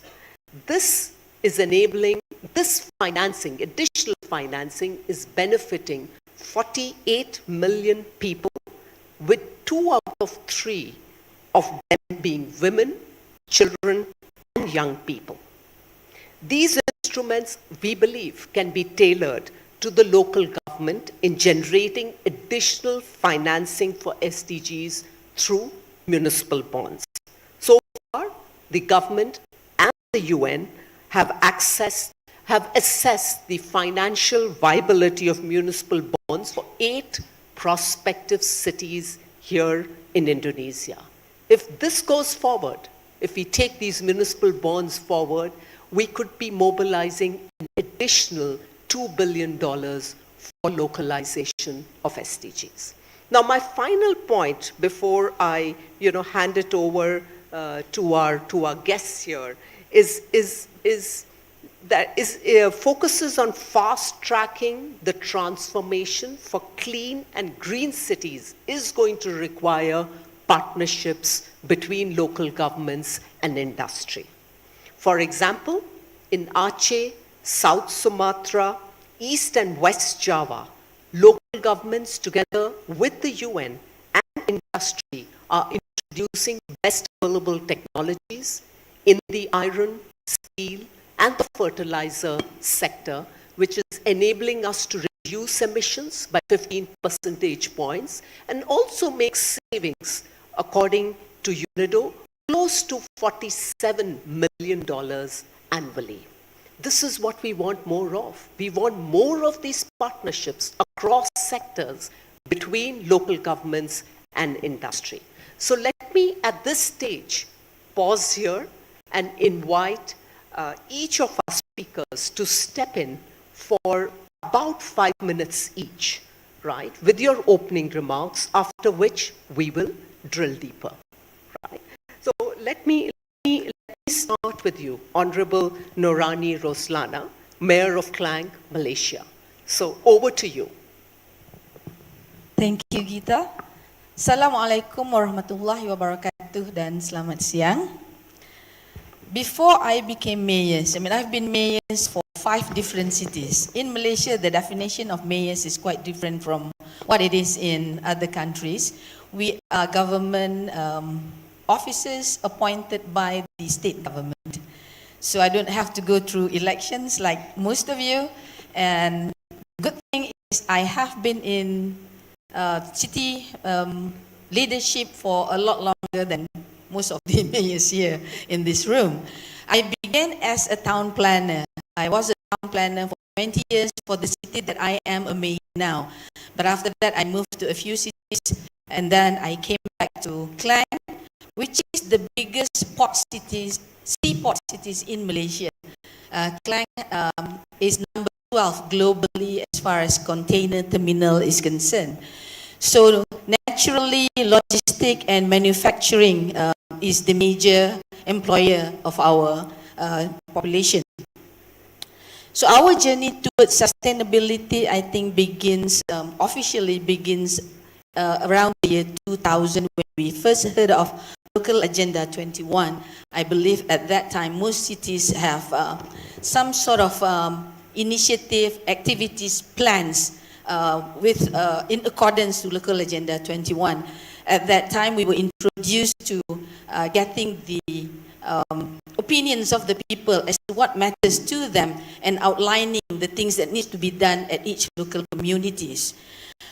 In 2010, Malaysia developed an indicators comprising of about 69 in the beginning, but later we comprise it to about 30-something indicators that measure urban areas, activities, or the indicators, whether they are sustainable enough or not. And for Klang, we began at the 75% mark, and we move up to, we are not there yet, but gladly I would report that we have come to 91% mark, but there is ups and downs. And our biggest challenges have been in these few areas. One is cost of non-revenue water, secondly, public transport, and water quality river. And I would say that are the 3 areas that we still lack in as far as achievement is concerned. So for Malaysia, we have the indicators, we have the plans, and nationally we have done the what do we call voluntary national review. But for us to get to the level of localizing our initiatives in sustainability takes the Agenda 2030 and Urban Agenda 2030 and SDGs 17 goals to prepare us, preparing each city's roadmaps. So Klang is in the middle of preparing our VLR, should be completed next month. And from that, there are still 7 areas that we would like to focus on, and areas that we need to work further in the future. I guess I stop there for now, Gita, and we will have our other rounds later. Thank you.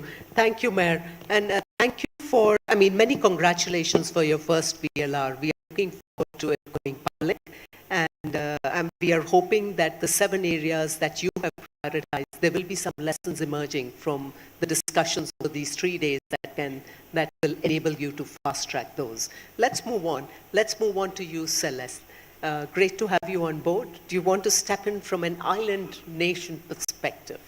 Yes, thank you so much. And I also want to congratulate Klang for the first voluntary local review. I should say aloha, salam alaikum. I'm delighted to be here in Indonesia. Also look forward to the VLR launch tomorrow, which will be very exciting. I have some slides here that, let me just see if this is going to work. Can we confirm that my slides are? Yeah, they're up. Oh, they're up. Okay, great. So I think I'm representing a couple hats here. I flew in from Honolulu, Hawaii, where I head up the Hawaii Green Growth Local 2030 Hub, or one of 8 Local 2030 hubs, also a member of the Local 2030 Coalition, and as Gita mentioned, the co-chair of the Local 2030 Islands Network. I appreciated the mayor sharing the origin story. We're all on a journey, and that's really what localization is about. We measure what matters, we figure out what matters to our community. So in the case of Hawaii, our journey with Hawaii Green Growth, a public-private partnership, actually started during the US-hosted APEC leadership year in Honolulu, where green growth was a key strategy, looking at our economic, social, and environmental recovery. And from that, this group of multi-stakeholder partners across all levels of government, the mayors, the governor, state legislature, private sector partners, civil society, came together around the Aloha Plus Challenge, which were 6 2030 goals.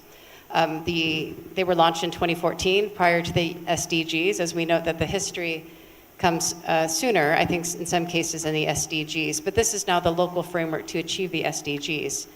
And they actually are encompassing all 17 SDGs, although you have those local prioritization areas.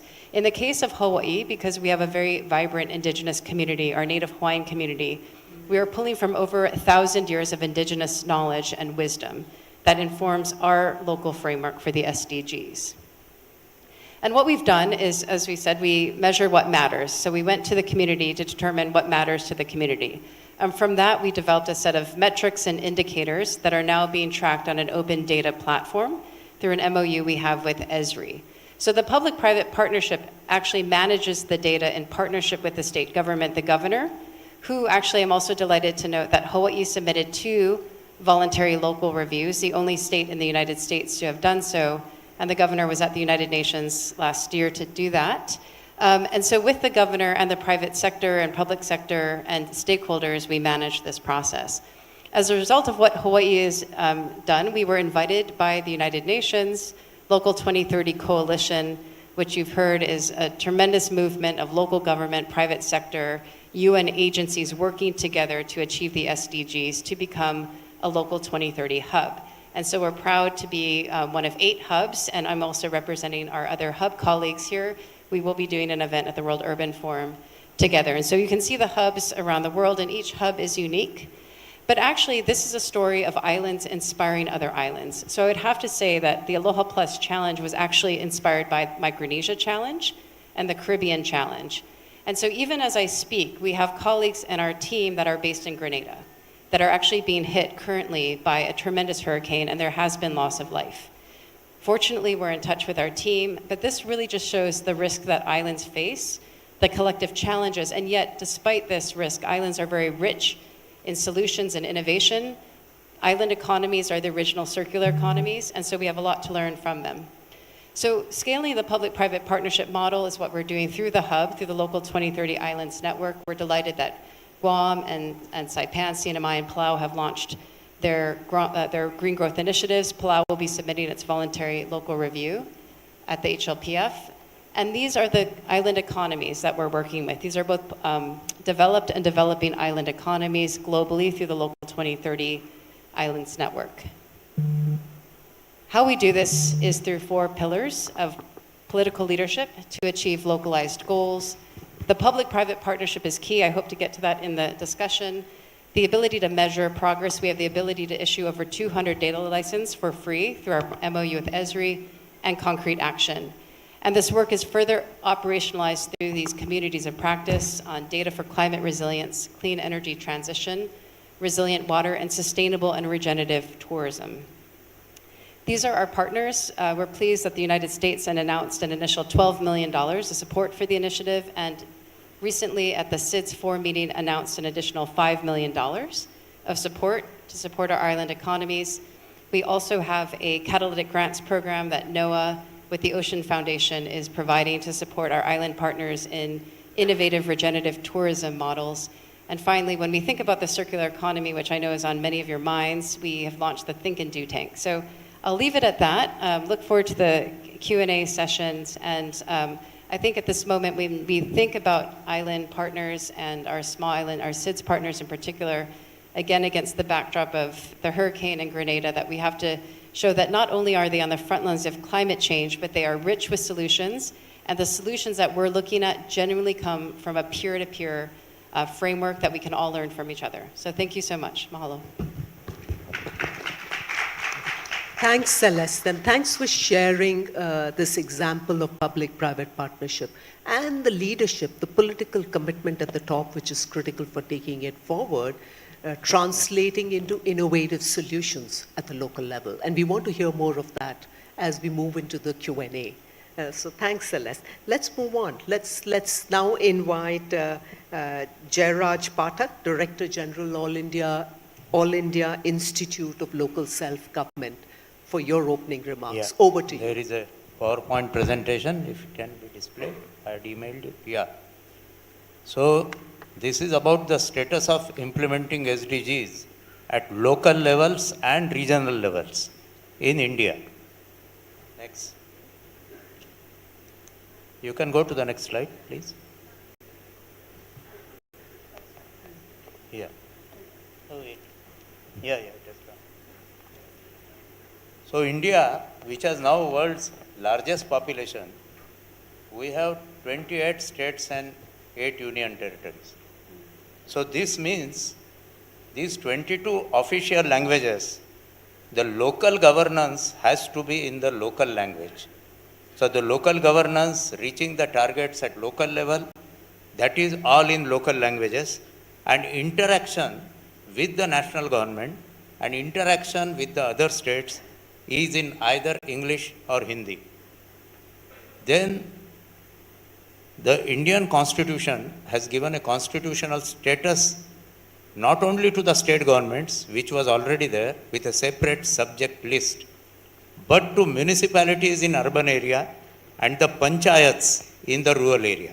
So our local bodies are divided in two types. However, the concerned section is that the powers and funds to local bodies may be given by the state governments, which means that if the state does not want to wish the intended subjects and the funds to the local bodies, it may not do so. So effectively, Government of India have given powers which are not there with themselves to the local bodies. So it is up to the state governments. So relatively richer states give more powers and authorities, and maybe more with states with higher literacy, and the states which themselves do not have much money do not give much powers and authority. Similarly, the very small states do not give much powers and authority because they are themselves small. They are like districts in other states. So it becomes almost like a pocket money given by a rich father to the children. At some places they may have more powers and money, at some places they may not have. Next.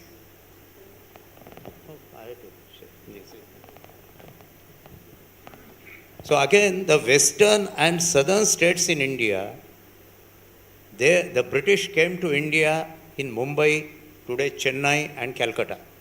So the southern and western states are socio-economically more developed in terms of per capita GDP as well as HDI.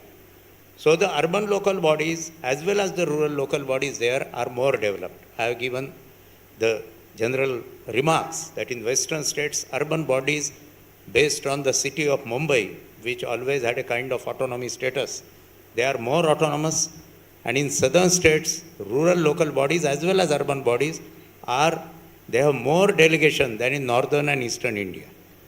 Now the third para, it shows functions which are more or less throughout India with local bodies, but then water supply and sewerage, fire services and primary education have been given to local bodies only in certain states, mostly in western India. Now as far as SDG implementation is concerned, I would say that this column on left hand side, here the implementation is largely at local level, that the municipality level or the panchayat level in rural areas, while on the column on the right hand side, it is mainly by state government agencies who may have officers at the local level. We had carried out a regression analysis of various indicators. We found that ultimately it is the basic education and also higher education which shapes the performance in health, gender, and various other indicators. The regression analysis showed that the literacy to life expectancy correlation was plus 0.81. So literacy and life expectancy are the most directly related. Life expectancy and per capita GDP 0.75, and the other two also well related. As far as I'll come to the implementation from 1 to 6 later, the sustainable cities and communications, it is largely through better roads and better slum improvement, more mass transit, that cities are becoming more sustainable. As far as 2.0 hunger is concerned, the subject of the food security is implemented by the state governments, local district officers. Because the food and civil supplies is a subject with state government, not with local bodies. Similarly, clean energy and climate action, they are largely with state government level, although they may have local office. Now, as far as my institute is concerned, we are set up by the municipalities in Western India for training and consultancy services. In fact, at that time when we were set up, I mentioned to the Mayor of Karachi that even Sindh was part of combined India. So our first two presidents came from Sindh, which is now in Pakistan. Later, the geographical boundaries got changed. We became all India since 1952. But out of our 50 centers, today half are still in Western India, where the municipalities are the strongest. Third para gives our own courses, which are largely for sanitation and running of municipal administration. And Government of India's priorities, which focus on SDGs. We are the regional agency for Western India for conducting training courses in the fourth para. The SDG localization in India, at the national level, we have one Niti Ayog, that is the Indian translation of Policy Commission. The earlier name was Planning Commission, but present government has changed it to Policy Commission. They give state indicators to all the states, and there are 100 to 200 indicators depending on the largeness or smallness of states. SDG budgeting is made by states by allotting money to achievement of specific indicators. They map the state level schemes under which money goes to the local bodies with the SDGs. UNDP India, in addition, supports at 5 or 6 places, they have started the SDG coordination centers, and 100 indicators are monitored monthly and 235 yearly. Well, as far as implementation is concerned, goal number 1, the multi-dimensional poverty index is now implemented and followed. In rural areas, wage employment is still important, but in urban areas, it is largely through women's self-help groups that we are financing the self-employment programs. It was generally found that the women and the groups of women, self-help groups, are more reliable than giving money with subsidies to men who are perhaps not that trustworthy. Means in a comparative sense, women have more tendency to repay the loans taken from the bank, and they generally don't have crazy ideas which individual men may start planning. As far as zero hunger is concerned, as I mentioned, it is through state governments, through the district officer called collector. Since 1997, a targeted public distribution system, guaranteed food grains up to 35 kg are distributed to the needy families. We still don't have a voucher system which has proved better in certain countries. Good health, as far as maternal mortality rate and neonatal mortality rate is concerned, India has achieved sizable growth, a sizable development, but I would say the southern states are doing much more than the northern or the Gangetic Valley states. Gender equality, we have given 50% reservation for women. Even the post of mayors are reserved by rotation, which sometimes means that the real political leader may not become mayor, but nevertheless representation is there to all the segments of society. Similarly, job reservation is there for women in many states, although not yet in Government of India. And for weaker sections, we had a class of weaker sections called untouchables before emergency. reservation in jobs as well as elective posts is given to them. There are tribal areas in hilly and difficult places. Their reservation is there. Now economically weaker people have also been given reservation. Now as far as India's performance, initially we were ruled by Britain till 1947. After we got independence, there is a steady growth, but after liberalization, economic liberalization in 1991, the steps have started moving faster. We are by and large not in the top half of these indicators, but we are not in the bottommost quarter also. We are generally in the third quarter from the top. In GDP per capita, it is 125th rank among 190 countries. But if you take nominal prices, it is 135th. With per capita, the purchasing power parity, the rank somewhat improves. In HDI, there is a broad correlation. Generally, we seem to be in the third quarter. In HDI, we are now 134th. But I must say that when the HDI was introduced in 1990 by the UNDP, by Mahbubul Haq, at that time we were only 43%. We were 0.43. Since then, there is a sizable growth. It is now 0.644. The SDG, here again our performance is not particularly great. We are 112th out of 166, 63%, which more or less corresponds with our HDI achievements. Gender gap, we are quite bad. That is the situation in many countries in South Asia. We are 129th out of 146. It is only because in agrarian societies, there was a big classification of work. Men would be the bread earners and women will generally look after the homes. Even when I went to primary school, education for women was not really that much encouraged as it is now. So now gender gap is slowly reducing with many incentives. In Gini coefficient, we seem to be in the top half. That is, we are more equal with 34.2. South Africa, which is least equal, and Slovakia and Slovenia, generally the European countries are more equal. There our performance is not bad.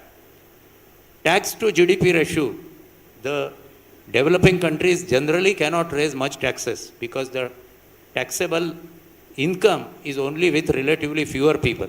It is at 18.08%, we are 106th with 183. Incidentally, I found it interestingly that in tax to GDP ratio, 24 out of the first 25 states are European countries.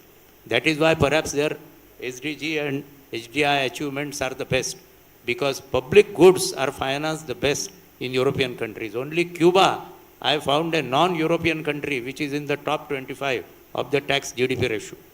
Then public debt to GDP ratio, we are again 119th out of 210.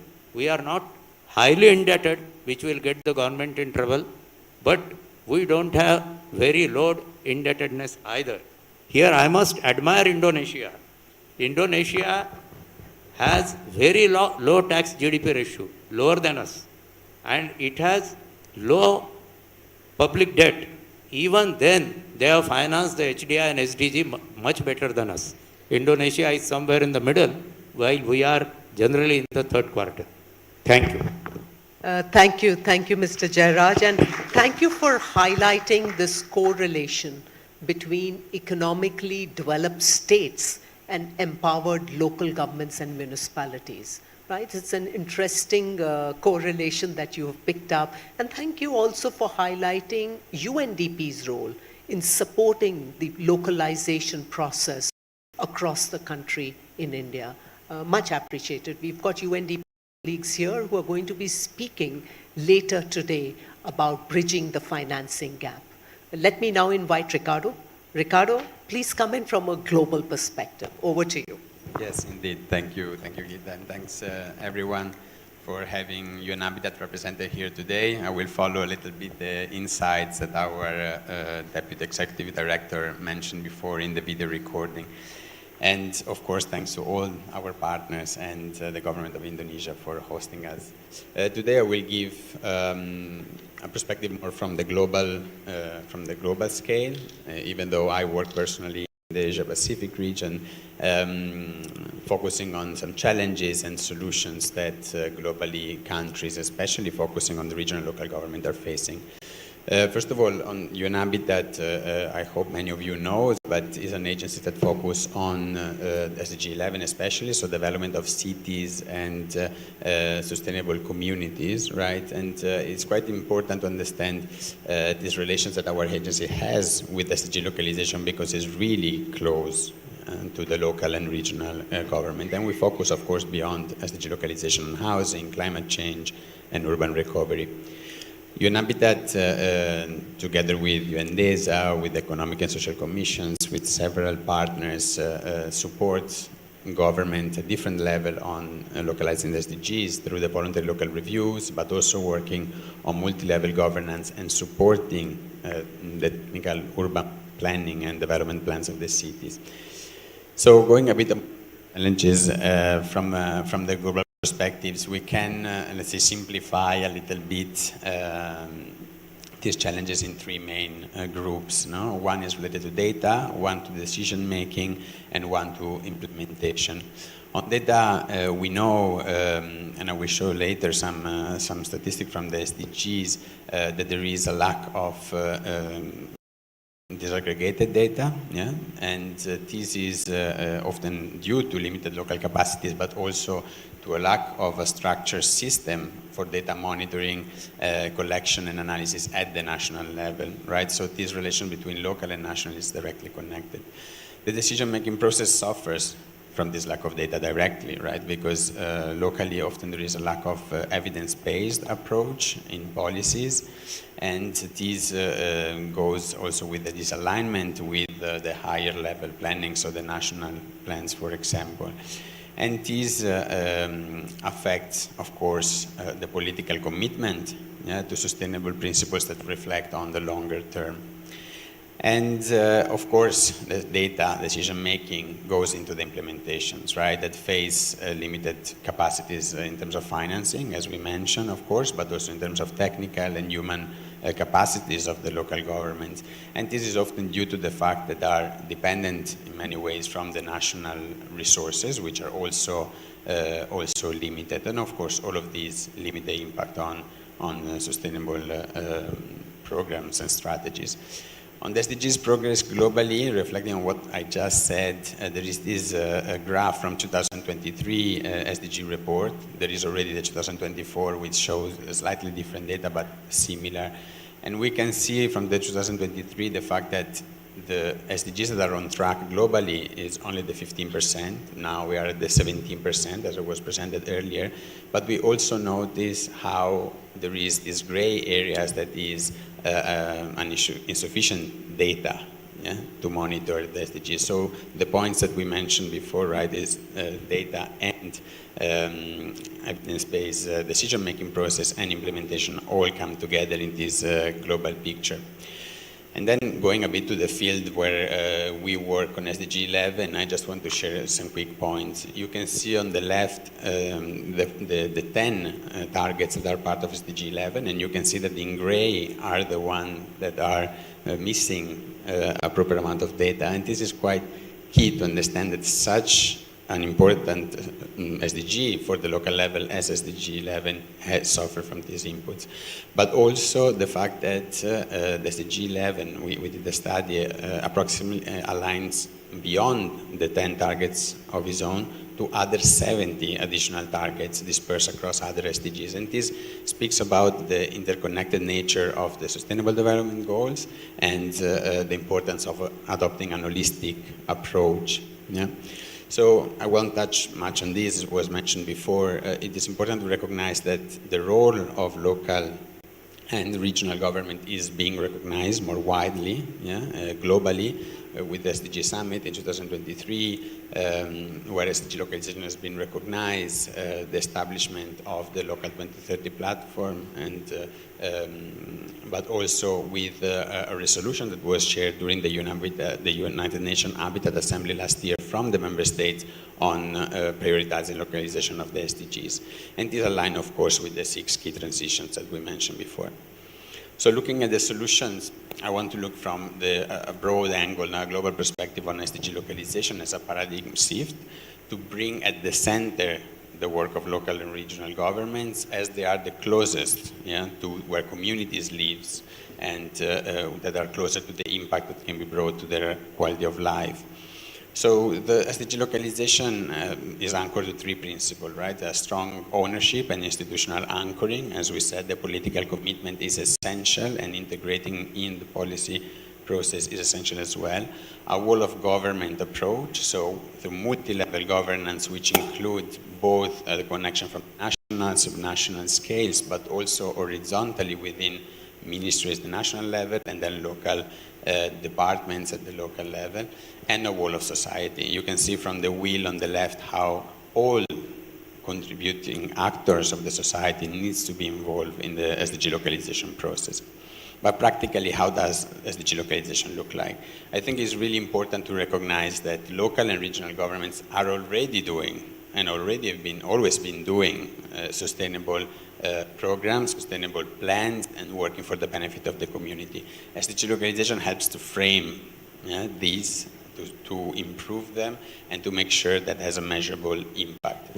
And actions can be found, I will not go through the detail, but on data innovations, which is clearly linked now to the SDG indicator, awareness raising, planning and mainstreaming, so integrating the results of SDG analysis within the local development plan or provincial development plan, participation and inclusion, budgeting and finance. Gita was mentioning, the raise of the green or the green bond in many cities and countries, and also an area as the policy making, where specific plans are targeted to address some specific SDG indicators, monitoring, and here's where the VLRs, the voluntary local review, come on board, and inclusive partnership, as it was mentioned, for example, from the Hawaii experience, and finally the multi-level governance, where really the connection between the national and the local governments are increasingly stronger, especially through the regional or provincial, depending on the governance structure, role in providing support to the local governments. One of the main tools that most of you might know is the voluntary local review. Many cities are working on this. I just want to stress this action-oriented approach, right? We don't have to intend the SDGs or the SDG localization only as a monitoring or an analysis process, right? Especially at the local level, it's important to transform the findings into action-oriented recommendations or integration within the local or provincial or regional development plans. But the voluntary local review, which have been already discussed and I think will be discussed further, are growing as a tool. There are more than 300 published worldwide, but by both local and regional entities, right? So not only cities. And I will not go into detail of the methodologies, but we have to keep in mind, first of all, the strong importance of the political commitment and the institutional setup for these localization processes, a strong data collection on what we call one of our data track, to ground and to build this evidence that are needed for a long-lasting decision-making process, stakeholder engagement, which, as we said, needs to be throughout the whole process and needs to look also the most vulnerable, not only the direct partners, and finally the strategic action. And of course, at the end, you can see also the importance of the capacity building and advocacy to make sure that, first of all, the capacity remains within the local authorities and also that the proper visibility and recognition is achieved. So to close my intervention, SDG localization processes can bring a lot of benefit, not only through the voluntary local reviews, but through many of the actions that local and regional governments are already doing. First of all, it brings this strengthened data environment, right, providing the evidence for the strategic planning, right? Then there is a strong participation and awareness raising that is integral part of the localization process, that can help the governments to have a stronger buy-in from the communities, and is also supported by a stronger transparency, accountability toward the decisions and the plans and the policy implementations. And then really important is the multi-level coordination. I think it's great that this forum looks both at local but also regional, the regional scales, and hopefully feed into the national scale, right, with the ministry today present was really good. And finally, one of the benefit is the international positioning and recognition. I think today is a great example of how investing in these processes can bring us closer together to share and to learn one from the others. And yeah, I will close it here. Thank you very much. Thanks, Ricardo, and thank you for highlighting the imperative of bridging the data gap for finding innovative solutions at the local level, and highlighting the whole of government approach that is easier to take forward at the local level through local governments. We've got 16 minutes with us, right? I have 3 questions. And we are going to take this rapidly forward. And we are going to start with you, Mayor. Mayor, I wanted to start with the big picture question. What is the kind of support that national governments need to offer more of for accelerating SDGs at the local level? At the national level, since they are in charge of statistics and data collection more than us at the local level, I believe, picking up from Ricardo just now, what I experienced during the preparation of the voluntary local review is that there are 5 areas that I do not have enough data to make good analysis. One is equality, be it in gender equality or to reduce equality. Secondly, on the climate action, data on life below water and life on land. And thirdly, in the area of peace, justice, and social institution, to build strong institution. Without this data, without the data that is being measured by the SDG indicators, it is difficult to tell whether we are lagging in that area or we just don't have enough data for good analysis. So I do believe whatever that the local level can collect this data that is relevant to our measures, but we also need a strong institution from the national level to have a very good data collection and update it as often as possible within the boundary of our cities, because otherwise it would be difficult to measure. Secondly is the establishing of goals and clear indicators. I believe at the national level, much like what India has done, we do need to set clear targets, clear goals as to where we want to bring our countries. Everybody said that they are going to reduce the carbon emission by a certain percentage, but what exactly are we doing at the national level, at the local level, and how do we really measure up ourselves towards that goal? I believe that is one of the areas that we are still lagging, and when I hear stories from my neighbors who are an actual Antarctica explorer, what she told me about the ice melting, the reduction of thickness of the ice at the Antarctica, it is a real thing. And we being from the island community, from the coastal community, should worry about that. But what are we actually doing in order to reduce that impact, to reduce the increment of temperatures globally? Are we willing to change our behavior? Is everybody willing to go walking and cycling more and using public transportation? Are we willing to change our habit? And talking about changing habit, I'm trying to instill a change of culture among the youngsters. If we can change the habit, the things that they do every day to become naturally to them, I think we have a better hope for the future generations. So we are working with youngsters. We are also working with manufacturers and industrial players as our partners in instilling the ESG practices within their companies. So we started by giving talks to them, sharing knowledge, and this year we are going to pick up a few examples among the manufacturers, among the industrial players, to showcase their good practices in ESG, so that the other friends, the other colleagues can learn from them. So this can be done locally. as far as the political, the highest government is concerned, I think it's the political will. We are glad that in Malaysia, the policies are set, the measurements are there for us to follow, and it's just that no matter whether the parties, the leaders changes, we need something to hold on to, that the government can continuously measure to see where we are at and where we are going in the future. Thank you. Thank you, Mayor, and thank you for highlighting this point about national governments helping provide robust data, robust analysis for policymakers at the local level to take SDG action that is targeted to challenges that you face at the city level. Let's move on. Let's move on to Celeste. Celeste, over to you.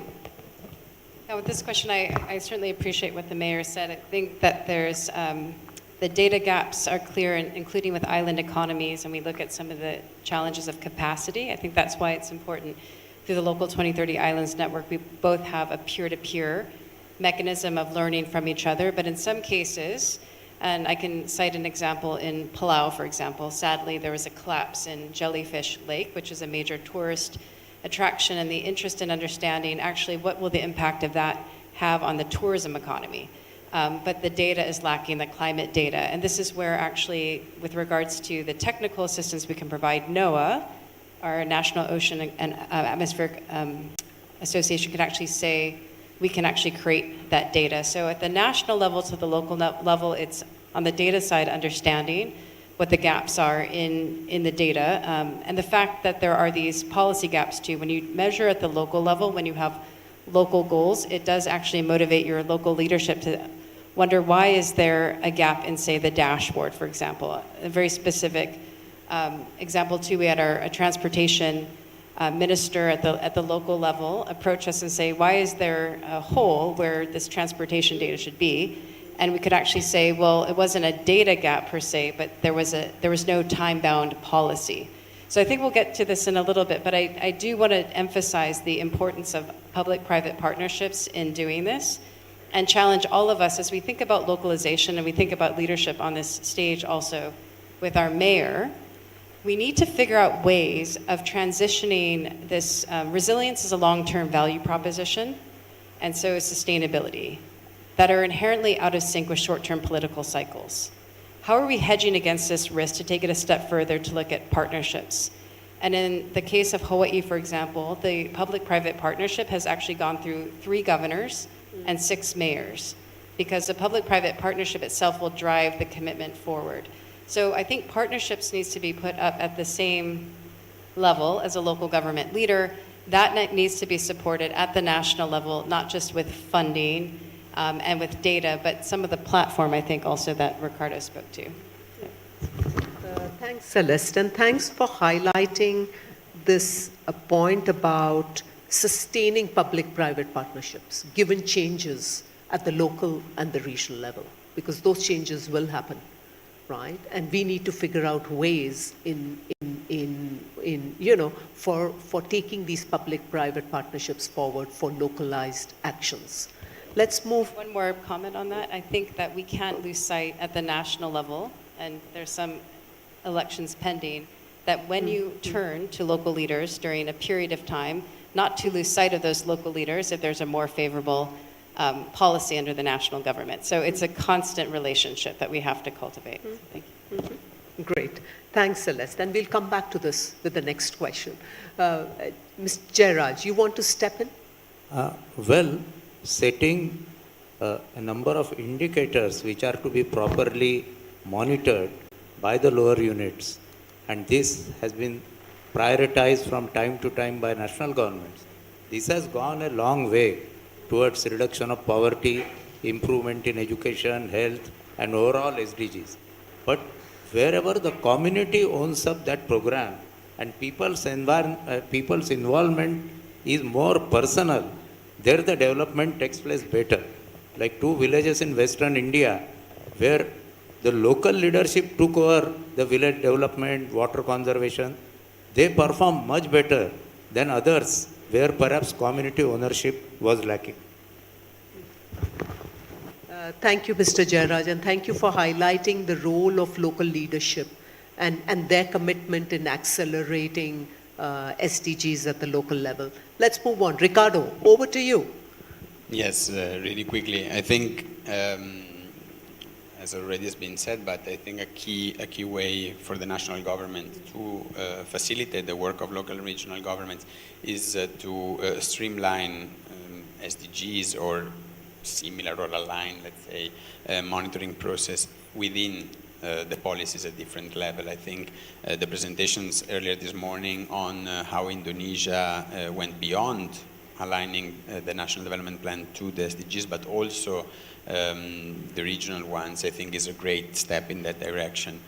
It of course depends on the way a country is structured, the governance is structured, how much is decentralized or not, but I think in our experience we saw how governments, especially if centralized at the provincial, regional and then local level, wait for clear instructions from the national government. So in those settings of more stronger centralization, it's really key to push for this topic and streamline them within the national policies.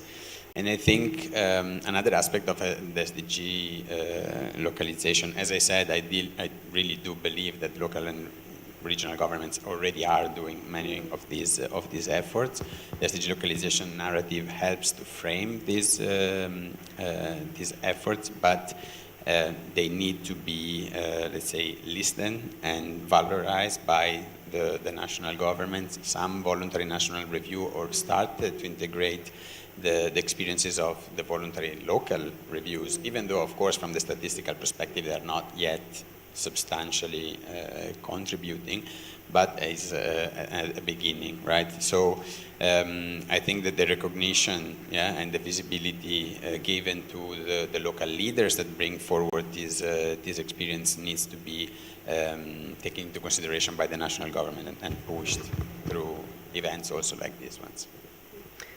Thanks, Ricardo. Very important point, how voluntary local reviews, findings from voluntary local reviews need to be integrated at the national level. The UN here in Indonesia is using these voluntary local reviews and figuring out the key messages from this and integrating those into a cooperation framework together with the government of Indonesia. But let's move on to our second round. Our second round of question is about that one example from your city which is helping accelerate SDGs. Over to you, Mayor. Enabling local leaders. If that is the one thing that I have to do over again for the past 10 years of my tenure as mayorship, it is enabling the local leaders. When they can self-regulate, our job becomes a lot easier. We have seen examples here in Surabaya, in Jakarta. It could be an easy win. One such as waste management or cleanliness of the area, or changing the behavior of the youngsters towards renewable energy, for example. But once we enable the local leaders, making them understand, by leaders I mean not only just the community, but also among the private sectors. There are leaders among developers, among manufacturers, among logistic players, who can become an example to others through their actions. And action speaks louder than words. So as a city, we can showcase these good examples so that others can emulate. One thing from me. Thanks, Mayor. Mayor, I want to come back to you. Can you, enabling local leaders, absolutely bang on. It's the right thing to do. How has that translated into accelerating SDG in Klang? Okay, I started with two low-cost flats, low-cost housing areas, to show them that they can separate garbages, they can do renewable energy, they can do urban farming, simple things. And by the next year, I have accelerated to 20 projects using the same method. So once these people understand, the very next year, I don't have to go through them and give allocation for them to start their initial project, because we do have money-earning projects that they can do themselves. We are talking about the basic community needs. But among the manufacturers, Other than enforcing laws towards them, we started on self-regulation and giving recognition and awards. So when this scales up, it makes our jobs a lot easier. So thank you. It's about scaling up waste segregation and reducing emissions, yeah, with industry. Great examples. Celeste, over to you. Yeah, I think I'll bring in this word trust. So progress moves at the pace of trust, and not to sound like a broken record, we need partnerships. And with an island approach, island economies, I think it's this idea of relationships as opposed to transactions and multi-generational thinking. So I've heard some island leaders say to the international community, help us help you. Because we've been working at this idea of limited resources, circular economy for quite some time. And the SDGs are going to be implemented at that very difficult, sticky space in between the SDGs. If we have these goals of doubling local food production and clean energy, how this comes together, you're going to actually need trust-based platforms. So I encourage everybody to think about, as we look at our voluntary local review reporting, are we reporting to our elected officials, but are we also reporting to this collective public-private partnership that's going to carry that forward? And when you think also about islands, we have talked about capacity being a real challenge, and managing capacity challenges through that peer-to-peer mechanism, actually finding the champions in our community that can create that trust-based partnership, that trust-based platform. We call them these green growth initiatives. So I would say partnerships and trust are critical to achieving the SDGs by 2030. Brilliant. Thanks, Celeste. It's partnership and trust that are key to the acceleration agenda at the local level. And we'll definitely talk more about this over lunch. But let's move on. Jairaj. If I can think of one example, that is of the city of Surat, which is quite close from Mumbai. 30 years back, there was a massive outbreak of plague disease there. The city was considered the dirtiest city in India. There was a dynamic municipal commissioner, and then the successive administration, including very enlightened mayors. They focused on the sanitation. Surat followed the best practices all over India. And over the last, it doesn't happen in 1 year. Step by step, it went on progressing. And now Surat has been adjudged this year as the cleanest city in India, along with Indore, which has been getting that honor for the last 5 years. So this was achieved with sustained efforts towards sanitation, because somehow the city planners and city leadership was hurt that they should be called the dirtiest city. Thank you for sharing that example. And I remember about the city of Surat. I've seen it in the good old days. So it's time to go back to the city. Ricardo, over to you.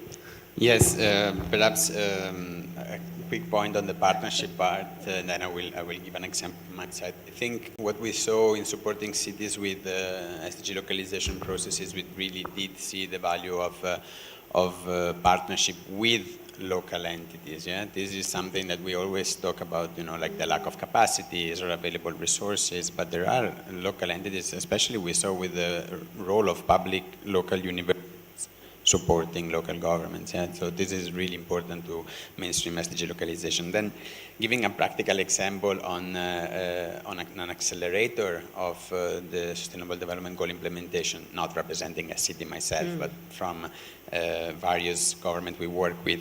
I think it is really interesting to look to those areas of intervention that have multiple effects on the 6 transitions that we look like, and touch on more SDGs.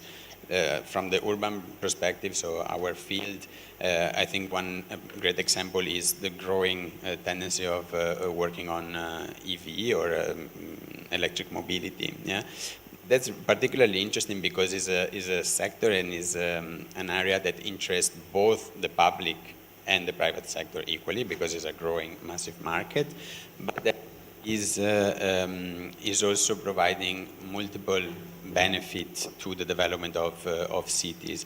Think about the reduction of greenhouse emissions, the lower pollutions in city that was discussed also earlier as one of the key area.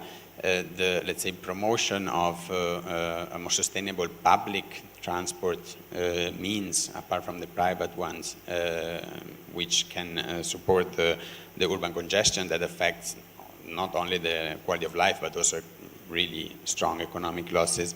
And so this is an example of an action that is implemented in various countries. In Western countries, usually policies on these from the national and then implementation at local level are really common, but also, for example, in Asia Pacific, we work with Philippines, Thailand is quite active on these, and is a good example of how the catalytic spirit of the sixth transition can be leveraged with practical solutions, have effect not only on one SDGs, but multiple, right? And touch benefit for the society that goes from the economic perspective, environmental, and then down to the social services delivered to the cities. So this is a good example from our sector that can accelerate SDG localization and implementation. Thanks, Ricardo. Time is up. That is what the organizers tell us. Let's keep this dialogue going over lunch. And thank you very much for sharing your perspective and sharing some very practical solutions for accelerating SDGs at the local level. Let's give them a big round of applause. We are not going to keep you away from good Indonesian food. It's time for lunch. Thank you very much, Mr. Gita Sabharwal, for leading the session. Very, very insightful. And of course, cities like Jakarta, for example, we're still developing and we're still having a lot of people, but things can be finding solutions starting from very, very simple things and has to be instilled in our way of life from the government to the public, and the partnership that was mentioned in the discussion as well was very, very important. All right, so as mentioned before, we are not going to take you longer from lunchtime. And this is concluding the first session. We are now inviting everyone for a lunchtime at the Grand Cafe Hyatt. You can join and get your lunch there and maybe continue with the networking sessions. And after the break, we'll hold the second session with the theme of breaking the local government finance gridlock, investment pathways to achieve the SDGs at local and regional levels. So everyone, enjoy your lunch, and we'll be seeing you again after lunch in about 1 hour time right here at this ballroom. Enjoy.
Ladies and gentlemen, good afternoon and welcome back to the ballroom. We appreciate that you come on time for our next session. We invite everyone to be seated, and you're free to choose your seating arrangement, as we also encourage you to fill the front rows of round tables for the next session to begin. Once again, we invite everyone to make way to your seats and be ready for the next panel sessions. Thank you.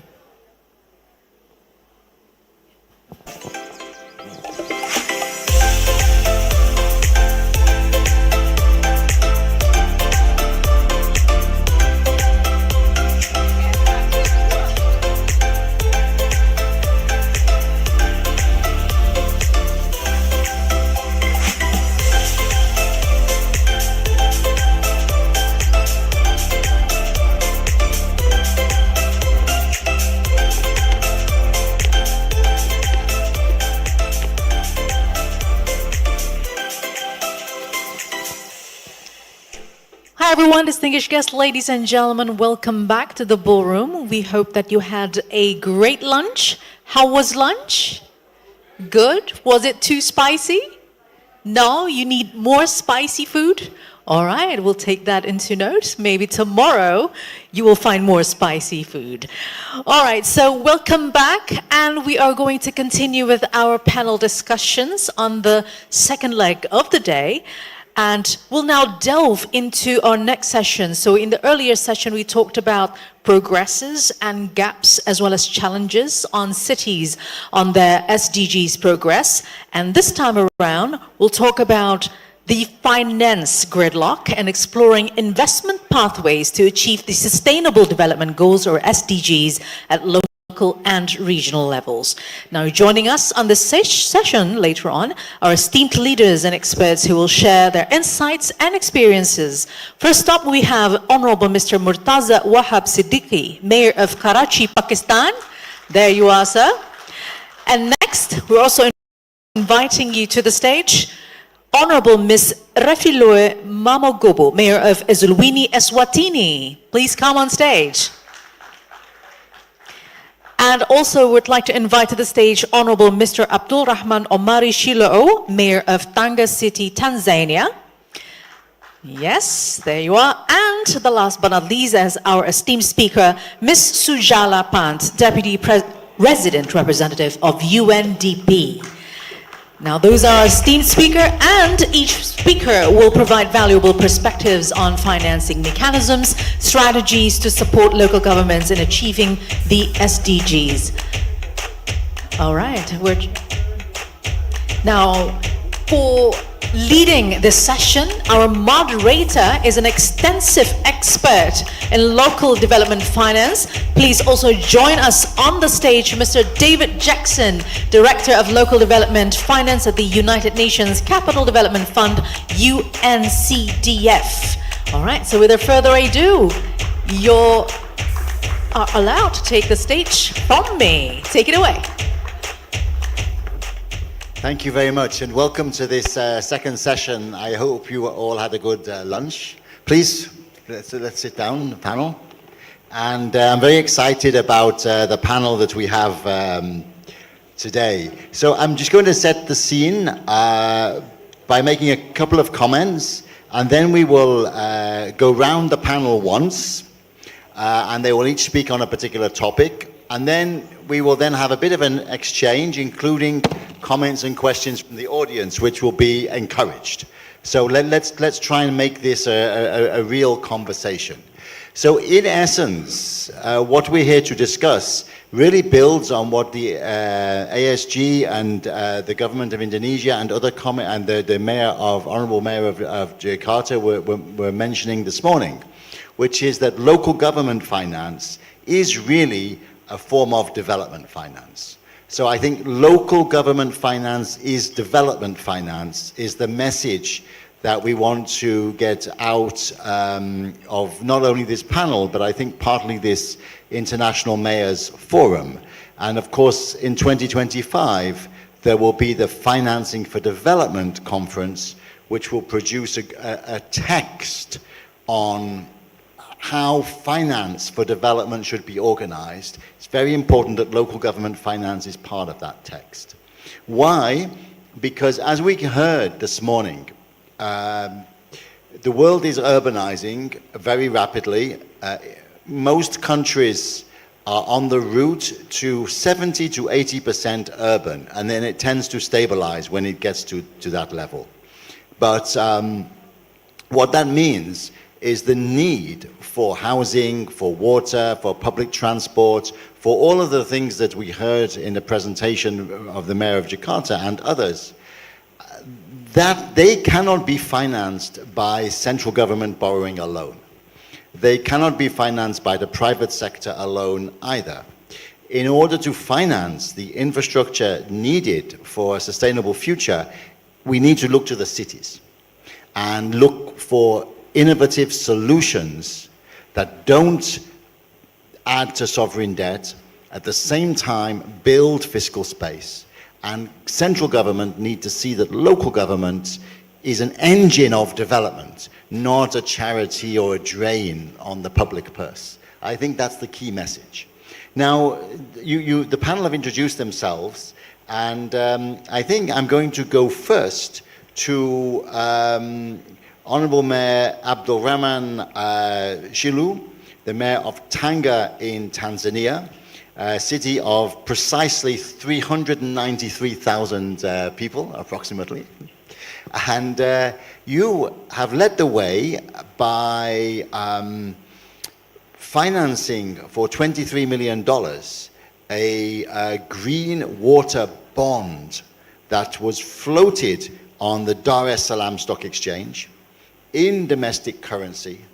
The first, as I understand it, infrastructure bond in local currency at the subnational level by a local government in Africa, outside of South Africa.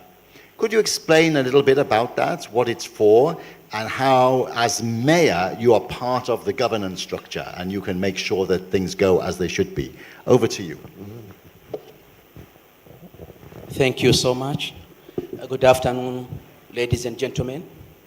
As you were told, my name is Abdurrahman Omar Shilo, the Lord Mayor of Tanga City Council, which is it is the eastern northern part of Tanzania, bordering with Mombasa city, which is in Kenya. As you were informed that Tanga City need much water, as we have about the population of 393,000 people in Tanga for the census of 2022. But we have independent authority, which is called Tanga Urban Water Supply and Sanitation Authority. This year we launched the Green Bond in 30th of April 2024, whereby we managed to launch that bond, and we managed to get our expectation was 53 billion 120 millions Tanzania shillings, which is equivalent to 20 million 430,000 US dollars. But luckily enough, we surpassed the demand. Instead of getting 53 billion, the share goes up to 54 billions, 0.7. Hence, Water Authority just to take the amount which is required, which is 53 billions, 120 millions, and the remain 1.6 billion was reimbursed or was refunded to the shareholders. This shows that people are willing to support their government, to support their people, to support the local government. This is a good example, and this bond is the first bond made historically in sub-Saharan Africa. Only in South Africa which was made such kind of a bond. For Tanzania, and Tanga City is the first bond in sub-Saharan Africa. And 65% of that bond were purchased by the local people. 65%, local and common people who are Tanzanian. And 35% were purchased by local and foreigners, investors, including insurance companies, social pension companies, and big businessmen. So this taught us and give us a lesson that it is possible if the local government capacitated to do such kind of a business in order to serve for their people. Tanga Wasa is introducing this bond in order to financing water infrastructure improvement and environmental conservation at Tanga City and nearby cities. Water supply to be reliable, to increasing accessibility and enhancing environment conservation through this project. This is the main objective of having this board. And according to the Tanzania guiding, Tanga City is providing more than 96% of water to its people. Compared to other, it is contrary to other regions. So Tanga is leading in the provision of water. However, of that leading, but we're still creating this kind of initiative in order before 2025 to reach 100 provision of water to our people. And Tanga City, it is part and parcel and that authority. That is why Mayor of Tanga City is a permanent member of the Tanga Uwasa boarding. And also, City Director is also the permanent member of Tanga Uwasa board. But all of this could be manageable and be manageable and well implemented due to the support given by the United Nations Capital Development Fund, who's assisted us a lot, technically advising and so on and so forth through their representative in Dar es Salaam City. And also we get support from the central government. Honorable President, Her Excellency Samia was part and parcel to make sure that this is achieved, and Tanga being the first emphasis of this kind of bond. Thank you very much. And you mentioned a very important point there, the role of the president. So as we mentioned earlier, not every country has presidents or ministers of finance that are able to see the potential in their cities, in their local governments, and to support them in this kind of work. One of the reasons for that, of course, is that under the current global financial architecture, all public sector debt is counted as part of the sovereign debt of that country. So that if, for example, you have a very profitable metro system, and a city like Jakarta borrows to run that to build and then run that metro system, even though it's profitable, even though it can repay the debt, it still counts against Indonesia's credit card limit, so to speak, when the IMF comes to town, and that can affect it can affect the credit rating. That's why these initiatives are so interesting, because it's on the domestic currency. It's on the domestic capital market. It's in domestic currency. The government did not need to borrow to do it, and so it has much less impact on the sovereign balance sheet than if it had been borrowed from the World Bank or the Asian Infrastructure Investment Bank or any other institution. And also it's in local currency, so it actually strengthens the local currency. So it's a really good example, the kind of thing that can happen. And I would like now to turn to the Honorable Mayor Refilo Mamagobu, who is the mayor of Eswatini in Eswatini, which some people know as Swaziland. The name is Eswatini. And your city is a little bit smaller. You have 10,000 inhabitants. And congratulations, because you have only recently been elected mayor, I think 3 months ago, and your first time in public office. So welcome to the hot seat of public office.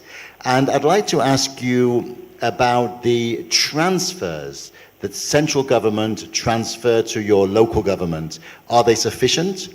Does central government see local government as a vehicle for development or not? Over to you. Thank you, Dave, and good afternoon. All protocol observed.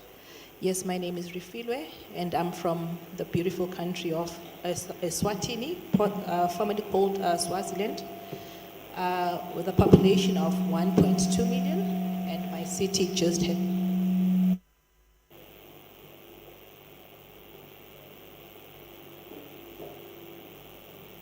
Thank you, Dave. We're an urban population. Speaking to Dave earlier this afternoon, he had this funny impression that we're a rural community, and I had to correct him that we are a very urban population with an annual growth rate of about 1.6% annually. We're a country that's vulnerable to floods, and we're also vulnerable to droughts. We're landlocked, so we rely particularly on South Africa, and our currency is pegged 1-to-1 with the South African rand. Speaking to your question, Dave, I do agree with you that we need to partner with central government as local government. We need to stand up in our role so that central government does not see us as a drain to the economy, but rather as an agent for development, so that I know you call them transfers. In my country, we call them subsidies, when government pumps into our budget. We are also, like I think the rest of the colleagues around the room, faced with a challenge of limited resources to support this SDG agenda. So we are lagging behind, like most of the colleagues have been highlighting when we're having conversations around tea time. I do support the idea that the subsidy or the transfers need to not be used for recurrent expenditure, because that's when central government looks at us as a drain. But we need to speak around a sustainability fund, or possibly what we can call a development fund, where these funds go in and then we're able to use them for the development of SDGs. I also think what could help is raising education and awareness around SDGs. I think having this conversation as a permanent agenda item at tables like this, and even tables back home, will help to keep this conversation alive and to ensure that there's progress, instead of just coming around once in a while to check on the development of the SDGs. And then I cannot overemphasize the need for local and central government to partner and see each other as agents and partners in this. And then I also think there needs to be sustainable and responsible investing, going back to my point where I say, let's not use the subsidy or the transfers from government as for recurrent expenditure, but let's look around promoting positive impact in the cities with these funds that we're proposing. And then somehow we align the environmental factors and the social factors, and this, of course, will result in financial gains for the cities and the better livelihood of the residents in the city.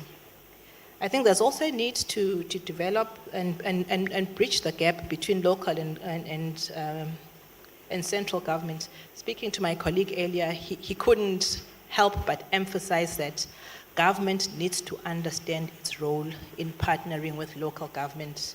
I think he said this about 3 or 4 times, to say government needs to understand how they can reach the communities better. We are the arms and hands and legs of government. If central government works with us, then we're able to achieve the goals.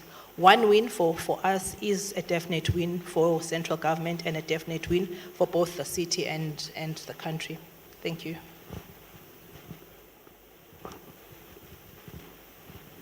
Thank you very much indeed. And you make a very important point, I think, about the way in which central governments should use their fiscal resources and their development resources through local governments sometimes, part of them, of course, not all of it.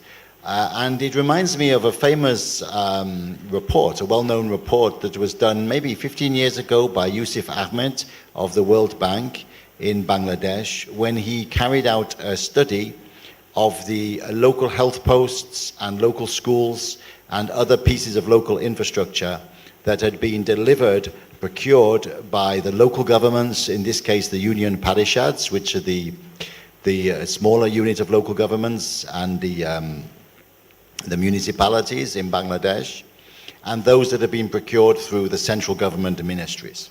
And to his surprise, he found out that there's actually better value for money, better maintenance, better services delivered through the local infrastructure that was procured by the local governments than that was procured by the ministry, the central government institutions.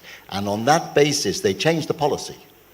And, instead of saying, well, we don't have the money, they took the money that they did have, that they were putting through the ministries, and they turned it into a development fund that then went to the local governments, because they realized those local governments could implement it actually better. So it's a very interesting point you make. And to this day, there is a development fund in Bangladesh delivered through the local level. So thank you very much for bringing that topic up. I would now like to speak to Honorable Mayor Murtiza Wahab, who is the mayor of Karachi, Pakistan, a slightly larger place with 20 million inhabitants. And I understand producing well over 50% of the national revenue to some extent. So I want to ask you a little bit about this revenue sharing, and the challenges you have, given the fact that Karachi produces so much of the wealth of Pakistan, the challenges you have in delivering services to the community and the options that you are exploring to be able to do that and to be able to maximize your revenue. Honorable Mayor, the floor is yours. Thank you, David. The population of Karachi is again disputed. 20 million is also not absolutely correct, and there are people who dispute the number. So we are a lot over 20 million inhabitants in the city of Karachi. Just to give you a background, the country that I come from, Pakistan, it has 3 tiers of government: the federal government, the provincial government, and the local government. The majority of taxes which are paid by the inhabitants of Pakistan, by the residents of Pakistan, they are federal taxes. They contribute to the national exchequer. And for instance, my city, which is the city of Karachi, contributes about 60 to 65% of the national revenue. So when I, as the mayor of Karachi, reach out to my constituents asking for money for them to pay local taxes, the first issue that I face is that they're already overburdened by taxes, which are either federal in nature, some taxes are provincial in nature. And that's the real challenge, because the residents of Karachi are not so well acquainted with the concept of localized taxes. Why? Because local government system is still at a very nascent evolution stage in Pakistan.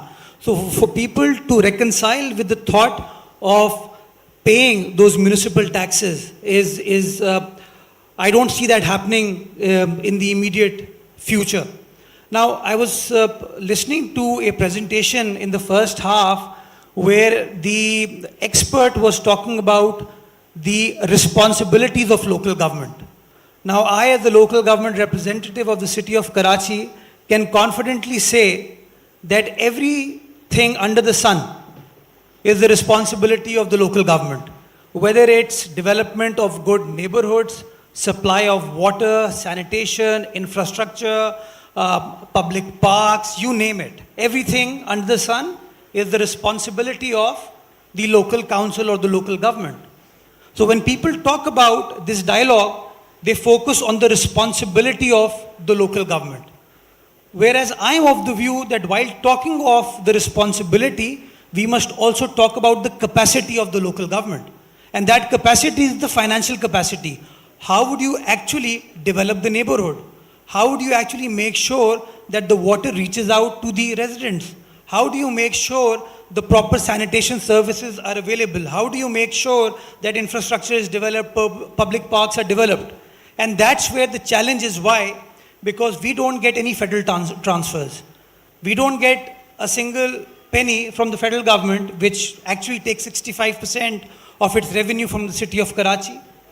We are overly dependent on the provincial government, which provides the major portion of my grant or my share, which actually constitutes 90% as administrative expense or operating expense of salaries, gratuity, pension, or living on a day-to-day basis. So how do I actually conceive large-scale infrastructure projects? How do I ensure that my political manifesto reaches out to the people? For that, I either have the recourse of my own assets, which earn some revenue for me. I have recourse to certain municipal taxes that I am authorized to collect, but people don't reconcile with this aspect that they need to pay that tax. So the amount which is coming into the kitty of the local council is not very reasonable. And the third solution is public-private partnership. And I'm very happy to inform that, my province, our local councils have taken a lead in initiating development projects which are based on public-private partnership. We as a state, we as the government, we as the local council become the enabler, the facilitator. We provide them with the resource which is available, and then the private sector comes in with its financial resources and its enterprise to transform that initiative into a success story. The fourth aspect is something that we are considering to work on, is what Mr. Rahman was focusing on, is municipal bond. Unfortunately, till date, we've not had municipal bonds being floated in Pakistan. Karachi is striving to become the first city to float municipal bonds, which will be listed in the Pakistan Stock Exchange. But again, for the local council to impose or to float that municipal bond, our impediment is regulatory approvals. Because again, when dealing with statutory organizations, with regulators, they are more acquainted to deal with the federal government, more acquainted to deal with the provincial government. Local councils, they don't really, give much serious thought into. And that's where the serious challenge is. I'm of the view that the question that you posed in the initial round, I feel that the local councils are real agents of change. Because a person who's living in a neighborhood, that person is not interested in macro things. That person is interested in micro things, what is happening in his street, what is happening in his neighborhood. And that can only be achieved when there is a local government, when there is a local council, which has the capacity to actually generate its own funds, collect revenue, and then spend it on the well-being of its people.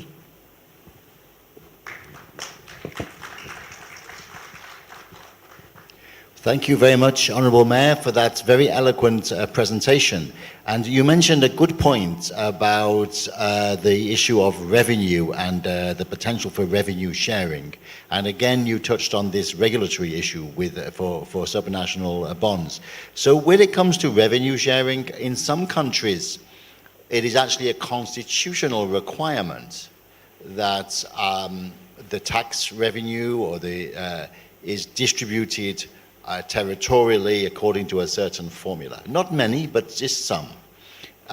In some countries as well, there is a way in which the central government, the federal government, or the highest tier collects and then redistributes a proportion to the province and then also to the city, to the municipality. Again, not many, but some. So I think there are models out there that can help to resolve some of these problems. And as I mentioned at the beginning, I hope that from this session and from this event, we will get some really good policy proposals that can go to the 2025 Financing for Development Conference to make sure that that text recognizes that local government finance is a form of development finance. But that text, the Financing for Development Global Agreement, will be signed by ministers of finance. They are the ones who will decide.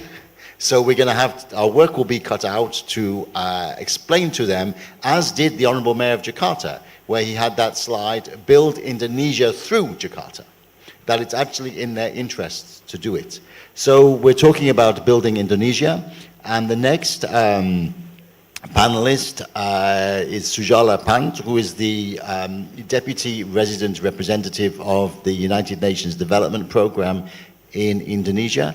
So Sujala, I'd like to ask you how you are supporting and how development partners can support some of the things that we've been talking about on the panel, And also the elephant in the room that nobody has yet mentioned, which is climate change. Because of course, through climate change, the effects are really felt locally. And that is also where the response has to be. And again, very little of climate finance finds its way down to that local level. So Shujala, the floor is yours. Great. Thank you, David, and thank you to my to the honorable panelists. I'm honored to be part of this discussion. Good afternoon, ladies and gentlemen. Indeed, you know, the question that we have, I think we've heard really interesting and on-the-ground experiences of local governments, of large and smaller municipalities. What I feel is that when we're talking about local government, we do need to approach it from an ecosystem perspective as well, in terms of the enabling environment, because a lot of what can happen at the local level can be facilitated by decisions that are taken or not taken at a national level. And that role, as UNDP and many of our UN partners, I think, is something that we bring to the table. And we know that local governments, regardless of size, have a number of challenges that need to be overcome. You said, you know, everything under the sun is under your mandate. So how do you prioritize? How do you collaborate with different units within the local government, both within, but also, you know, with national partners, etc. And then there's issues of capacity, of course. Capacities in terms of timely planning, in terms of keeping up to date with latest developments, etc. And then as we're talking about financing, I think those are very specific types of knowledge and expertise that, that needs to be sort of embedded in the practice of local government. So UNDP really has a privileged role, actually, to be able to work on these different dimensions. And because we have the presence in country for long periods of time, the knowledge of the political landscape, the knowledge of the actors and stakeholders, while also bringing in technical solutions is really where our value added is. So I'd like to refer to a few examples, primarily from Indonesia, but I also had the privilege to work in the region, so I'll refer to a few there as well. We know public finance isn't sufficient. At the same time, it is a very important leverage to be able to attract other sources of financing. We know the macro sort of perspective, macro framework is also important to enable some of the changes. So, for instance, UNDP Indonesia has worked very closely with the government here and has been pioneering innovative financing instruments towards SDGs achievement, including climate change, and I'll get to that. Indonesia was the first country to issue the Green Sukuk in 2018. It was followed by the SDGs bond, 2021. Last year, the Blue Bond was issued. And I think what's interesting to see is the thematic focus of these bonds also shows the shifting priorities of the government. It doesn't mean that one becomes less important, but the blue is something really quite central at the moment in Indonesia. And in these processes, UNDP has been very closely engaged in terms of supporting in the development of the government SDG securities framework. Without that framework, which sort of articulates the different components to enable a blue bond or a green bond or SDG bond, it becomes much more difficult for local governments to take actions at their level. So we've been closely engaged with that. And then the issuance of the bonds in the past years have leveraged approximately $10 billion US.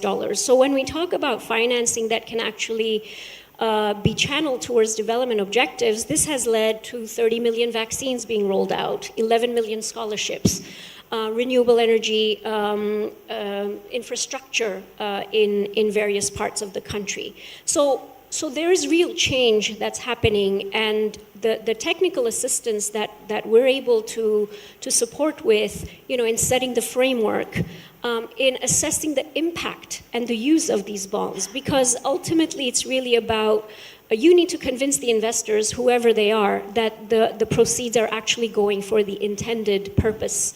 and that's something, that's an area where we come in.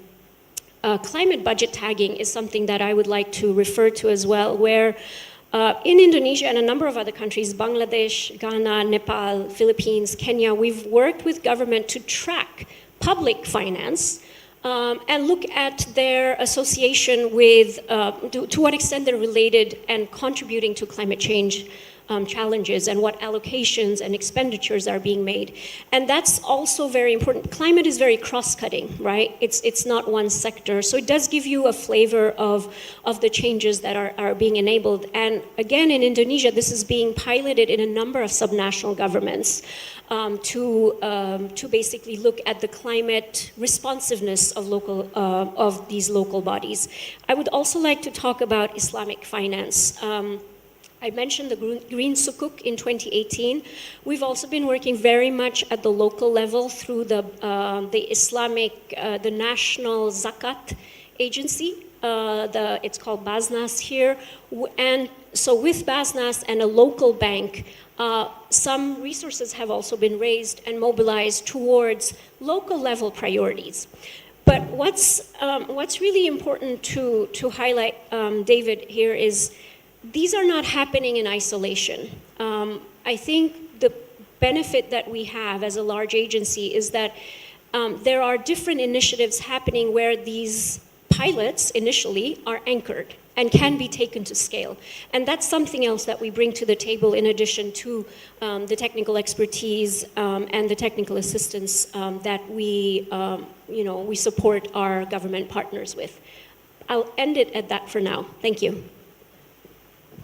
Thank you very much indeed, Sujala. That's extremely interesting, and I note a couple of points you made. I think this idea of budget tracking or having a budget code, as you all know, the ministries of finance always have these national systems of accounts.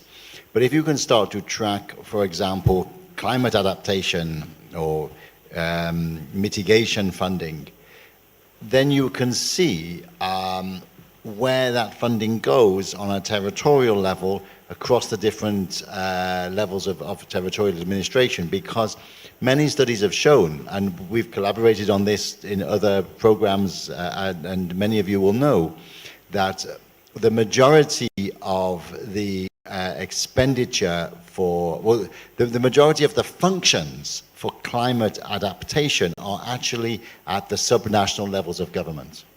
Climate adaptation ends up being about water management. Either there's too much water or there's too little, there's not enough drainage or there's not enough irrigation or there's too much runoff. It ends up being about road standards and quality, building standards. These are local government functions. But most climate adaptation finance ends up going to ministries of environment that traditionally have a regulatory function, not an implementing function.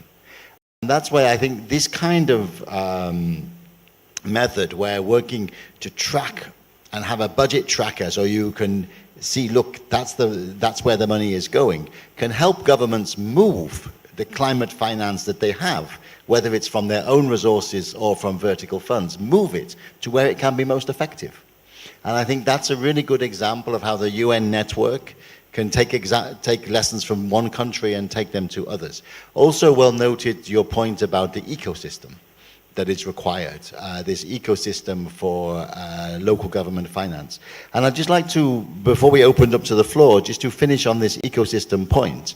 So there is actually an agenda which has been agreed by United Cities and local governments called the Malaga Agenda. And it is about the elements of the ecosystem that are needed for local governments to really drive national development. And we've touched on 4 of the 5. The Mayor of Karachi talked about the PPPs and city investments. We've heard about the transfers from central to local government. We've also heard about the revenue, and we've heard about the potential for bonds. So the 5th is guarantee schemes. So there need to be various forms of guarantee schemes that can guarantee local government projects so that they don't have this problem when it comes to getting them approved by the ministries of finance. Because if there's a guarantee there, then it means it won't have such an effect on the borrowing limit or the credit rating of the central government. So there is currently a proposal for a sustainable city guarantee facility, which is being worked on with the European Union. And we actually believe that this will be available to Sub-Saharan Africa and Southeast Asia, including Indonesia. And in fact, Sujala and I are looking at some of the cities that could be applied to in this country, but also other parts of Asia. And that will be, again, another way of showing how a city can use this guarantee fund, maybe for the kind of thing you want to do in Karachi. And then this will help the minister agree, because the project is guaranteed by this separate fund. So I think guarantee funds for cities are also a very important piece of the jigsaw. So I was requested to keep time for questions, and I hoped we could have a second round. So there's 22 minutes left. So I'd like to, would anybody like to ask a question or make a comment based on what they've heard so far about the various ways in which local government finance really can become development finance?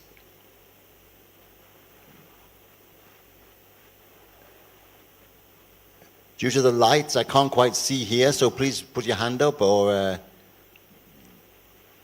if not, we'll go back to the panelists for follow-up questions, for follow-up discussion, I should say. Please, is there a microphone? Could the gentleman introduce himself and ask the question? Okay, thank you very much. Lady, excuse me. Okay, thank you. I'm Abiodun Esiet from Nigeria. I work with the president of Nigeria. I just wanted to share what we're doing in Nigeria about demanding for local government autonomy, because without local government autonomy, there can be financial independence of the local government. So for us at the federal government, we took all the 36 state governors to court demanding that there should be local government autonomy, and we have support from the parliament as well, asking for local government autonomy. Because we practice federalism, the way we disburse money from the federal government, we disburse money for the local government to the state government, and we found that most of the money meant for the local government doesn't get to the local government, because the governors are managing, they appoint caretakers to manage the local council, which is not making the local council to work. So if we have presidents that have strong political will to demand for local government autonomy, they can learn from Nigeria. We are currently in the Supreme Court right now, waiting for judgment, demanding that local government autonomy should be implemented, and any funds for local government should be directly paid from the central bank government of Nigeria into the local government accounts. Thank you. Well, that is a very interesting point you make. And you know, it's very timely, because prior to coming here, I was in another country that I'm not going to name, because it wouldn't be, it just wouldn't be correct to name them, but I was talking to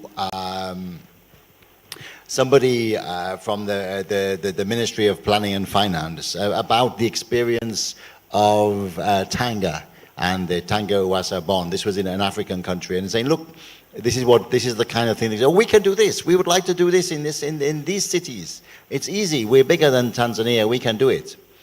But then, actually, you probably cannot do it, even if you wanted to, because under your structure, there is no financial autonomy, and these subnational units of government do not have any kind of, you're so centralized that they do not have what you call a legal personality. They cannot sue, they cannot be sued, they cannot own assets.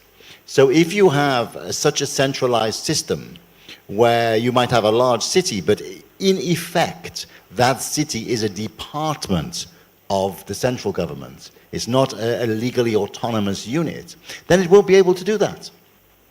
The only way to do it is by borrowing, and you're already maxed out on your credit card. The country cannot borrow anymore. So that's why it's important to free up this local fiscal space and to create this kind of autonomy. so that it's possible to explore these kind of solutions. So it's very much in the interest of central governments to wake up and understand that it's in the national interest to create local autonomy. So I think this was a very good point that you make, and I really appreciate you making it. Are you representing a city? Are you the mayor of a city, the speaker, or were you just are you a technical expert? Over to you. This is a question from the panel to the floor. Okay, I'm representing my country as the senior special advisor to the President of Nigeria on community development. Thank you. No, that's a very good point you made. Any more questions or comments, please? Thank you very much. It's a really interesting session. Indeed, financing has been a big issue that local governments have been talking about. I echo what a previous speaker mentioned about getting the authority. And this is extremely important, and many local governments have been also fighting for that. But sometimes we also have to look at, even when you are given the authority, you have all regulations in which you can raise whatever funds in your capacity as local governments, but some of them do not use it. I think this is against the mix of capacity, the mix of political will, and also the mix of a kind of really a collaboration. Because in Indonesia, we are given all the authorities to access all kind of funds, including municipal bonds, but we don't have even one municipal bonds released in the country. And another issue is also about basically the importance of getting them realize it, because a lot of financials are possible if we can really look for it. And I think we really need to strengthen local capacities, and I think this is also something that we really have to push for that. Thank you. That's a really great point. Capacity is important, but so is leadership. And I think here we have three local leaders that can show what is possible. And, you know, sometimes capacity is used as an excuse not to do something. But if you have leadership, then the capacity follows the leadership, I think, quite often.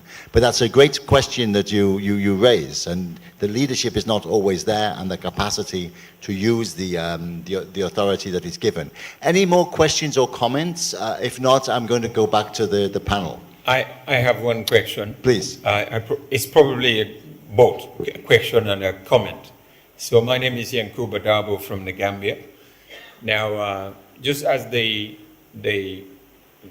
person who just Abiodun, I believe, from Nigeria, direct opposite to that, in Gambia we have it under our local government act that the central government is supposed to provide 25% of our development fund as local authorities. But the challenge we have is the central government is not forthcoming with that fund for us annually. So the local governments are struggling big time to meet their development funds. Now the question I want to raise is that these central governments are annually meeting in New York about the SDGs. What can the UN do in order to put pressure on some of these central governments to actually provide or share certain percentage of the national revenue to the local authorities? Because without us having access to these funds, it's almost impossible for us to attain the sustainable development goals within our cities. And as they said, the majority of the inhabitants of the world are going to be living in cities. If the cities are not empowered, and they can only be empowered by central governments, and most central governments are having these funds, but they're not providing it. They're not willing to share it with the local governments. And local governments are left to fend from UN and other development partners when they can actually be able to get some of these funds from the central government. So the question is, what can the UN and the different UN bodies do in order to put pressure on the central governments to be able to provide these development funds to the local authorities? Thank you. Thank you. That's a great question. I'm going to start to answer it, and then I'll pass the microphone back to the panelists to kind of continue. So, very good question you raised. Of course, the UN is a club of member states. It's not a club of local governments. But recently, there has been some entry of local governments into the UN. There is an advisory council. I think a couple of members of the advisory council are here. I think there is the honorable mayor from Nouakchott in Mauritania, who maybe is here in this meeting, or at least I saw her name on the invitation list, who is a member of this advisory council. And it's an advisory council to the Secretary General Gutierrez to advise on the role of local governments in development. So this is a huge step forwards. It's recently been created. And there's also what's called a global task force of local and regional governments that are organized through United Cities and Local Governments, UN Habitat, and lots of other agencies. But it's basically a global task force of local governments. And they are able to lobby, and they have a particular local government day, a session at the UN. So there are those two routes in. But as you quite rightly say, you know, the United Nations is really made up of member states. But in 2025, there will be this Financing for Development conference. And all the governments will agree a text that will be then used as the template for development finance for the next 10 years. It's very important that these ideas get into that text. So what can we do? So Gambia, you say, has this 25% of revenue should go back down to local governments in the Local Government Act. So perhaps how to make Gambia proud of that, so that as a country, when it goes to the negotiations, it's able to say, look, we do this and we are actually leading. We are leading the way in sharing our revenue, and somehow find a way to make it a good thing for the government to defend what they are doing and see the benefit of it for the country. And even though maybe it doesn't always work properly, how to get them to defend it, because it will be the central governments that will be the ones who approve this Financing for Development text. So we need a narrative that local government finance is actually development finance. It is actually a way forwards. And I'd like to pass the floor, perhaps just from this end to that end, and pass the microphone to the speakers. I mean, any reflections that you have on the questions that you have heard? You, Madam, first. Thank you, Dave. My reflection is on the last submission from Gambia. An interesting submission from Nigeria. I'll have a sidebar with her after the session. My reflection from what Gambia has said is the fact that as local government, I do believe that we can do more to raise our own revenue. The government purse is tight, and donor funds are not so common anymore. So I think, as Dave was saying, let's talk leadership and capacity will follow. Let's stand up as leaders, find a way to raise our own revenue in order to finance these SDGs. Once we start doing that, I think it will be easy for central government to come to the party and partner with us. Thank you, Dave. Thank you so much. I heard the comment which was given by the representative from Nigeria, but also the question posed by the representative from Gambia. I learned something. We local government, first, we have to create creditworthiness as a local government. But also we have to increase our own revenue collection. Thirdly, we have to control our expenditure. The expenditure which we collected from our revenue, we have to control our expenditure and to be well disciplined through that expenditure. But also, we are supposed to make a long-term financing planning. We have to make a long-term financing planning in order each and everybody and any other institution to know the local planning, regarding to financing. But also, we have to make a process mapping for financing in our local authorities. I can say, why have we succeeded in our local bond? And this goes directly to implementation of sustainable development goals to the common peoples. First, there is a trust between the central government to the local government. There is a trust. Also, was a political will. Ministry of Financing was participating fully to make sure that the issue could be successful and implementable, and the money which is invested can be reimbursed to the funders. But on top of that, there is a trust and guarantee from the government. The state itself, it involved to see the capacity of local government and respectively to that institution. Much evaluation and monitoring of the different projects done through that authority was well secured and evaluated to see the capacity of that authority. And even those who have come to buy bond, they come and make evaluation for the institution before buying that bond.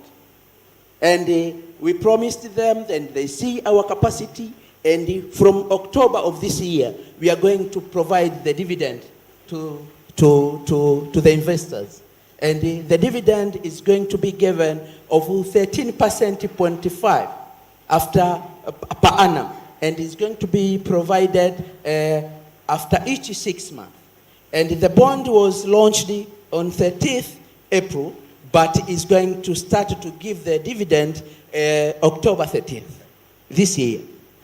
But this is the assurance of the authority itself. And in order to make it trustees of other stakeholders, the vice president is the one came to launch that bond. Another things which I can contribute from the Gambia representative, Tanzania is different. I, as a mayor of Tanga City, our revenue annually is 20 billion. 20 billion we collect annually, Tanzania shillings, which is equivalent to 7.4, around 7.4 million dollars, US million dollars. And among that $7.4 million, 70% is used for development of my council.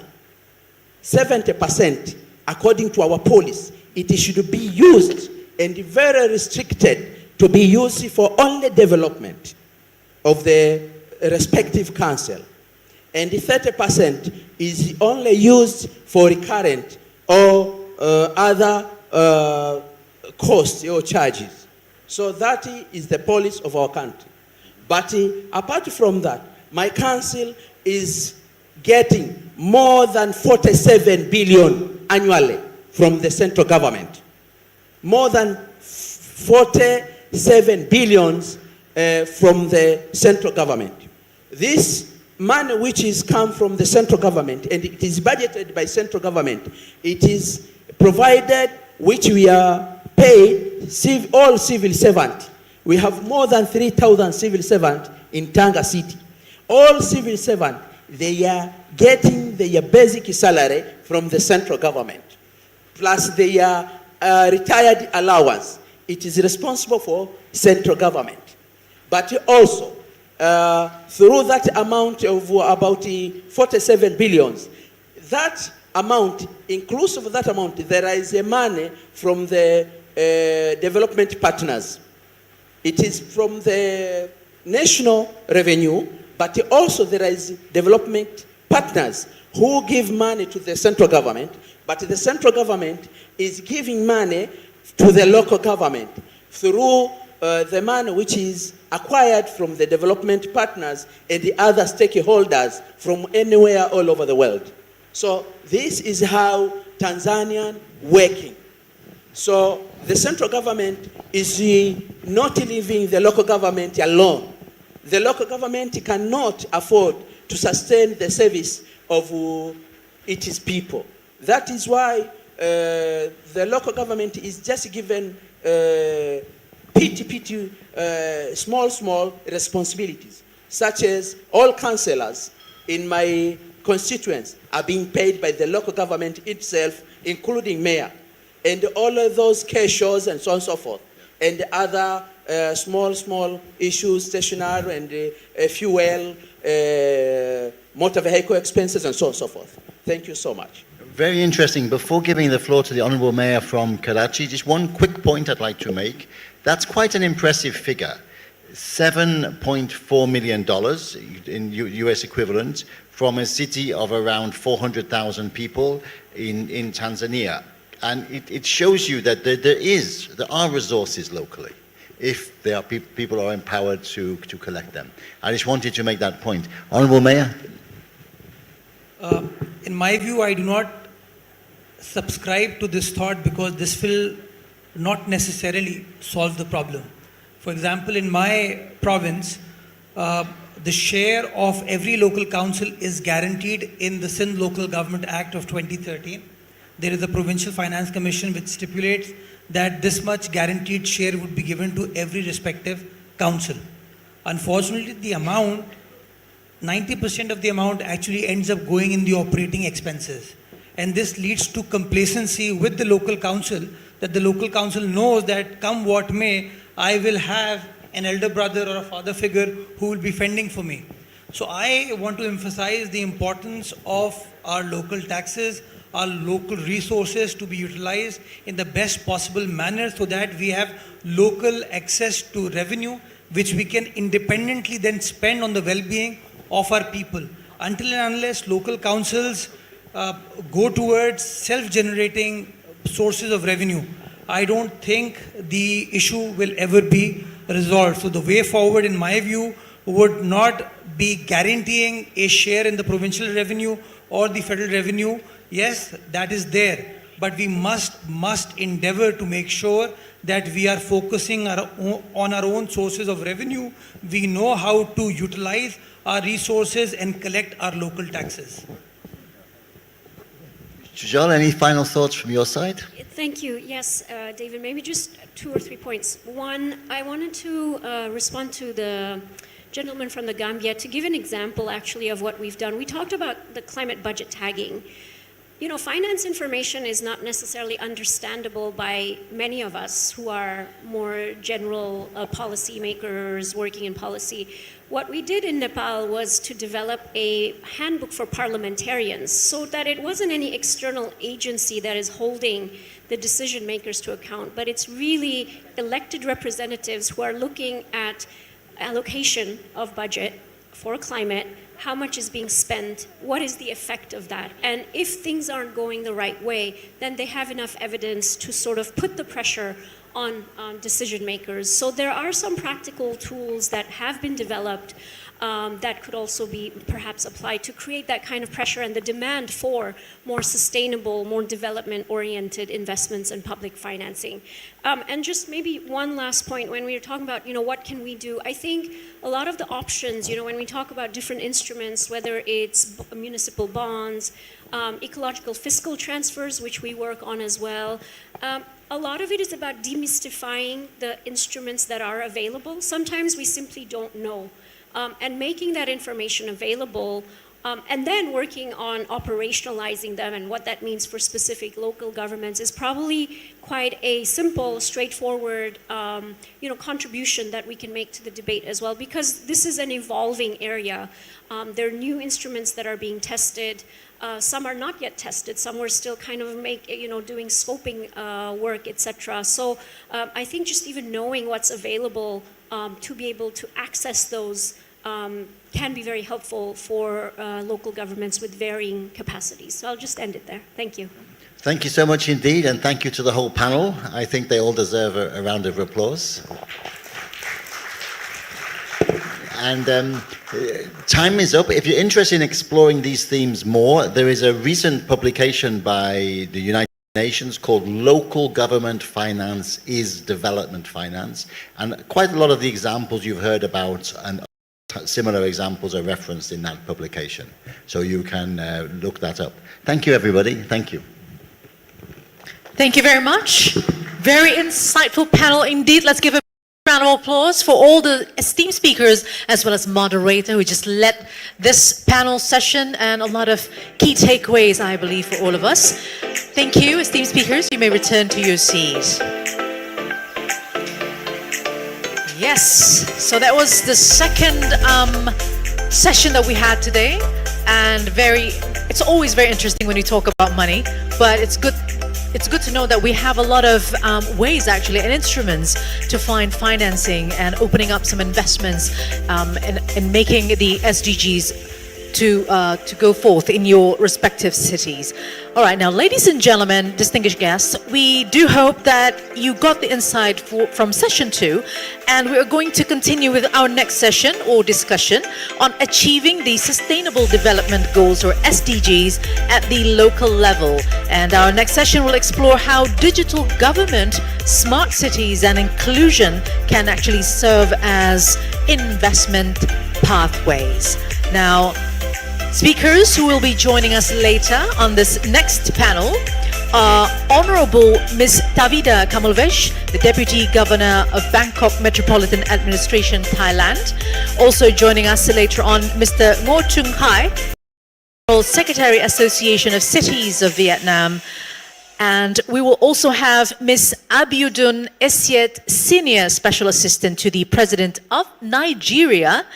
And also joining us later, Mr. Marco Camilla, Representative for Indonesia, UNIDO, and Ms. Anna Torlund, Public Governance Expert, UNPOG, DPIDG, or DESA, who's joining us later on through video, as far as I know. And these esteemed experts are practitioners as well, who are at the forefront of digital innovation and inclusive urban development.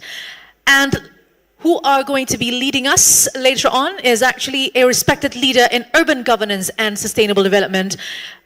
Our moderator will be Ms. Bernadia Irawati Chandra Dewi, the Secretary General of EUC LG Asia Pacific. So with this, would like to invite all of the esteemed speakers and moderator to come forward to the stage and do the session together. Thank you very much.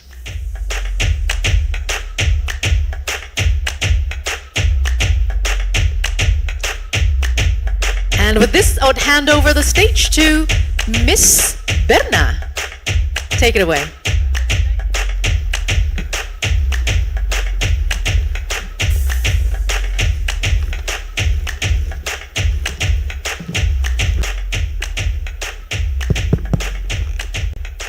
Halo, selamat siang. Assalamualaikum warahmatullahi wabarakatuh.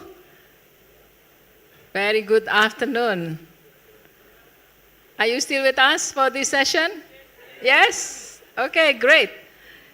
We are having a very interesting panelists today, and certainly the topic is very, very interesting.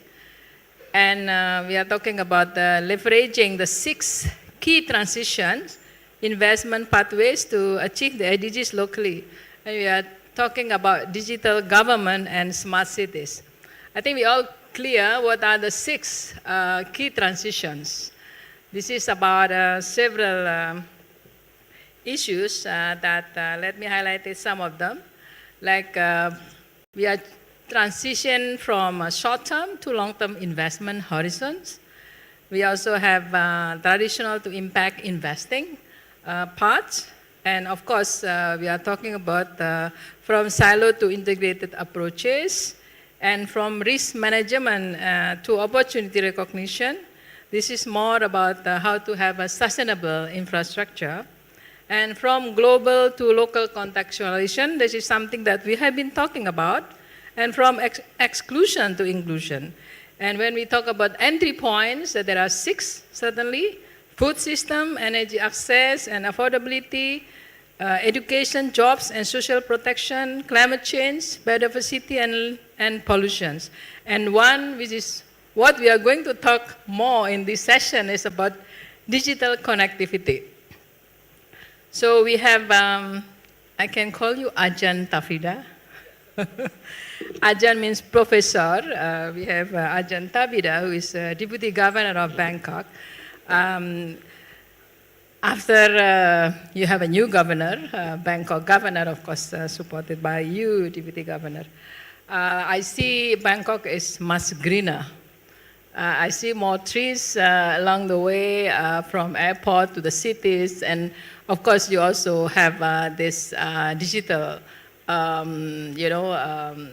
initiatives in the form what we call it smart cities, and this is also quite interesting trend that because more and more cities are getting more interested in creating smart cities or smart governments or digital governments.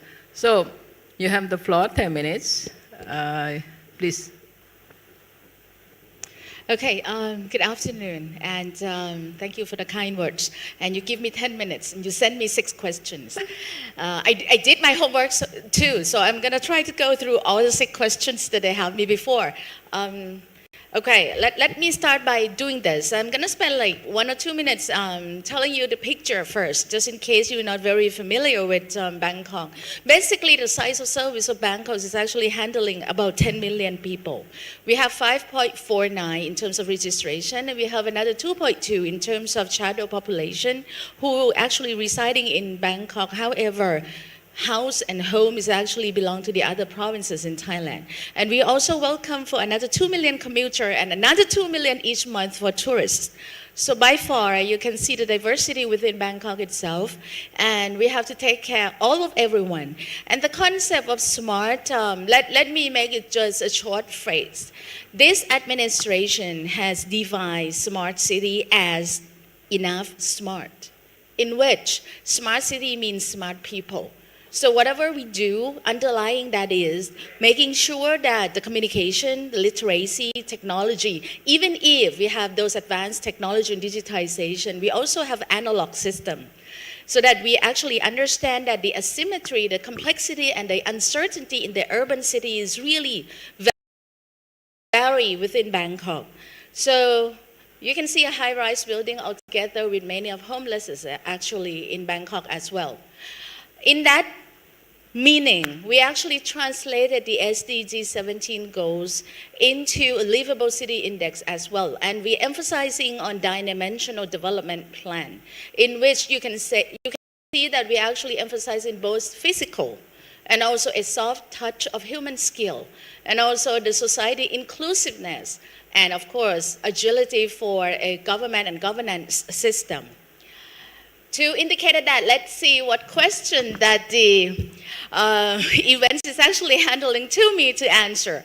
How I accelerate the achievement of the SDG. So the 6 key points that we're actually emphasizing now, if you really look at it, is also these 6 key points is also directed to the 9-dimensional development that Bangkok has. So it's an easy way out, basically. You're dealing with bureaucratic system. The session before me, mentioning centralization, mentioning decentralization. So Bangkok is fully decentralized from the central government as a discourse. Some of the authority and power still lie under the central government as well, as the session before me goes. However, in of the development that we have, we can also deal with it. For example, in terms of education, we have about almost 900 schools in Bangkok. 50% of that is actually belong to Bangkok administration that we're taking care of. So even if we have a limited kind of jurisdiction, because we have private sector, we have NGO, we have international community within Bangkok. But under ourselves that we're taking care of, we can do some of the directing as well. So I second the representative from Malaysia, Norani, that actually data is a problem. I just keep thinking on my own that even if I have opened Bangkok, I digitize a lot of data, but the data only belong to public. I don't have much of the data that belong to private sector. Regardless that the other government agency within Bangkok, I don't have that data either. So in fact, basically when we're trying to localize this SDG, the result is actually partially reflected. So by far we emphasize on this key element and trying to make it actually digitized as well as providing a service. We have lifelong learning kind of balance in terms of education into the security of life. We have climate change response. We are up to carbon neutral and carbon credit. As Benedict said, that it's looked greener for the past 2 years. The governor has a campaign of 1 million trees in 4 years, our term, and this is already 2 years. And we get 991,000 trees planted already. So basically we might double up at the end of it is with 2 million. With 2 million trees, so note that we might reach into 9.0 square meter per person, in which a criteria of WHO being a healthy city. So indicator of the SDG and else is actually matters as well for us to develop. This is everyone actually showed this, so I have to show this as well. So it's just some of the indicators that we can actually make progress, and some of that we still no, we have not actually reached that. Some of that is the problem of physical setting. Some of that is the problem of the activities within it, and also the open data is one of the problem as well to access the result, because right now, Bangkok is one of the top cities within Thailand that have the open data. We have 1,106 data sets on the internet of all 3,001 data sets. So, but not everyone's is actually open data. So when we do the analysis, it's a little less than we actually hope for. And second question, you're asking me how is improve the local service. As I said, smart city means smart people. And we actually have to be able to make sure that all of this is actually feasible and viable for our people as well.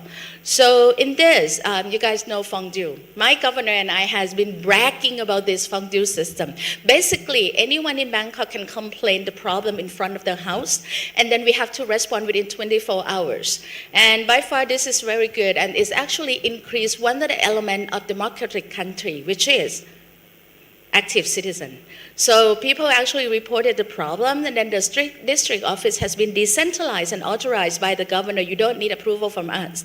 You just directly can actually order the fix and the solution solving for the people. And every deputy governor and the governor has a monitoring and evaluation system through the cell phone. So by far this is good, especially for performance assessment when time of promotion coming in. So transparency and accountability in place as well. And this one is how we track the performance. Right now, Bangkok is on the tracking performance.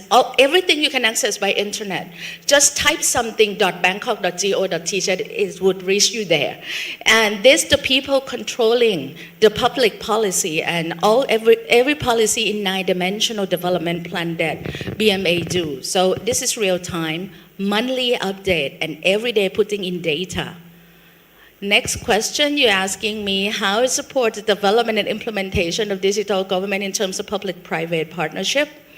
As you can see that we cannot do it alone within Bangkok, 1,500 square kilometers. That's huge, especially with the city that is not a design city. It's a natural construct city, long history of it. So to make some change, we need to actually make the government as an open government. So we have many platforms, analog way that we have a Bangkok Ranger, which is a new generation council working with us.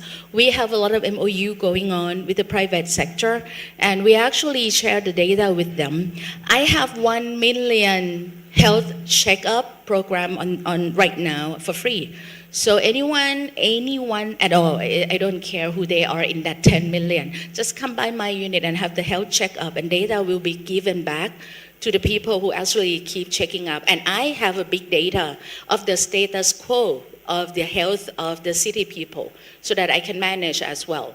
So with this, we have a digital platform as well to do a lot of sharing. A lot of people giving solutions, a lot of people, especially academia, giving a consult paper with no pay, which means we have data open right on the internet. They can access data at any time. So the academy is actually spending their time analyzing the data for us for free, actually.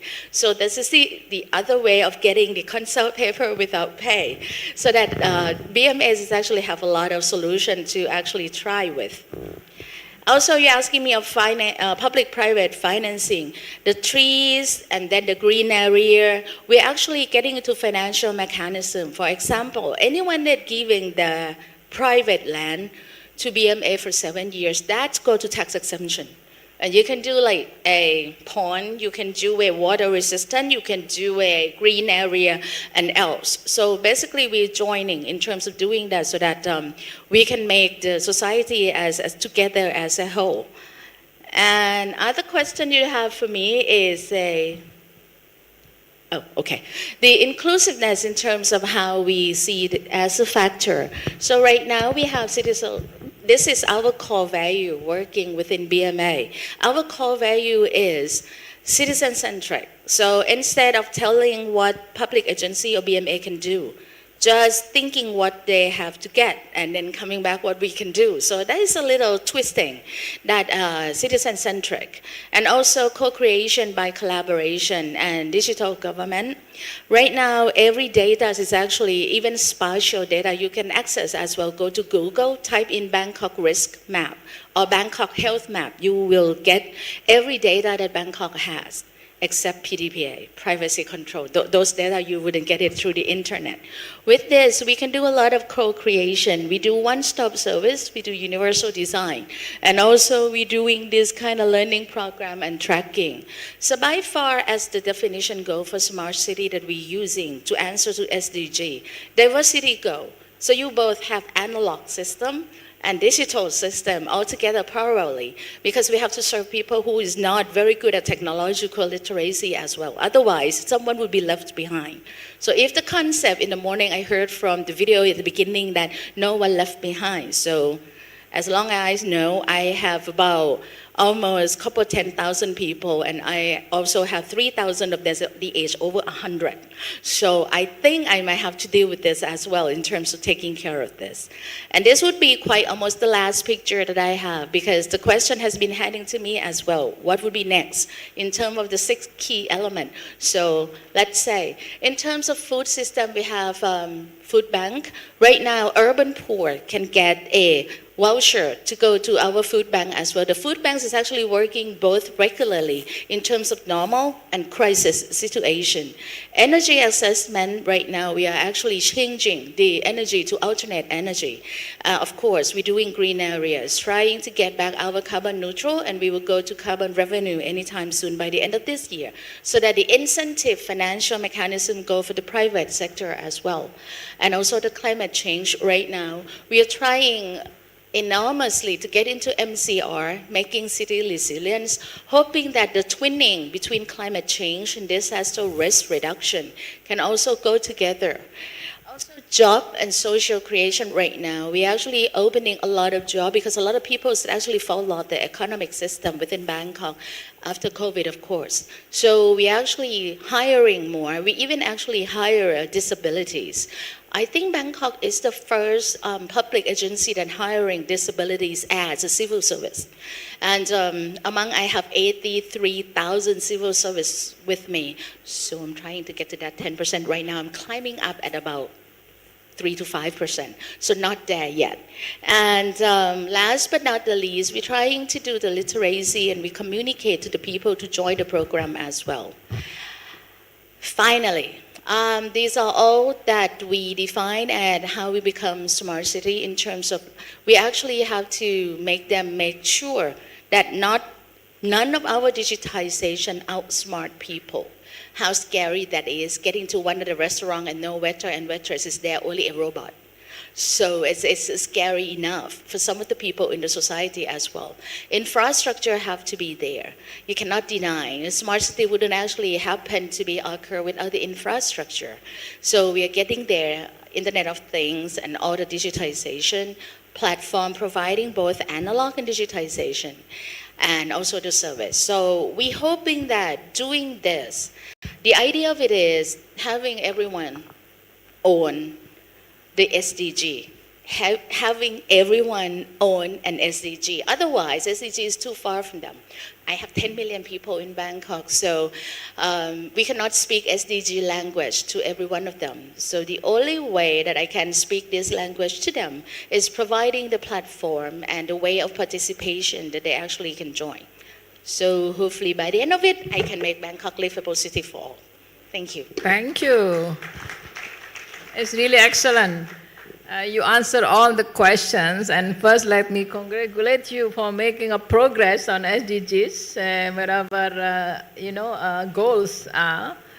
And you also highlighted very well on these benefits of digitalization, giving good services to the people, and of course also collecting feedbacks. And this is bringing also inclusivity. I think that's quite interesting, and the fundings is also quite interesting. You managed to bring all kind of stakeholders to provide the fundings for this SDGs acceleration. But of course, I have some questions about the challenges, because you didn't mention anything about that, and it seems to be everything going so well. And I'm sure behind that, you must have also some difficulties and challenges. But I like the things that you say, that we have to invest in people and focus more on smart people. And well, SDG should be owned by the people. I think that's very interesting things that you said. Let me move to maybe Senior Special Assistant, Ms. Abidun Aziz. I hope I pronounced your name rightly. Senior Special Assistant to President of Nigeria. I heard you made a comment just now, I think. It's not working? Okay. So you also have a floor, and we sent you questions earlier. Please.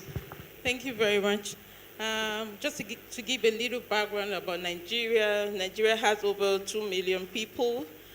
We have 36 state governments and 774 local governments.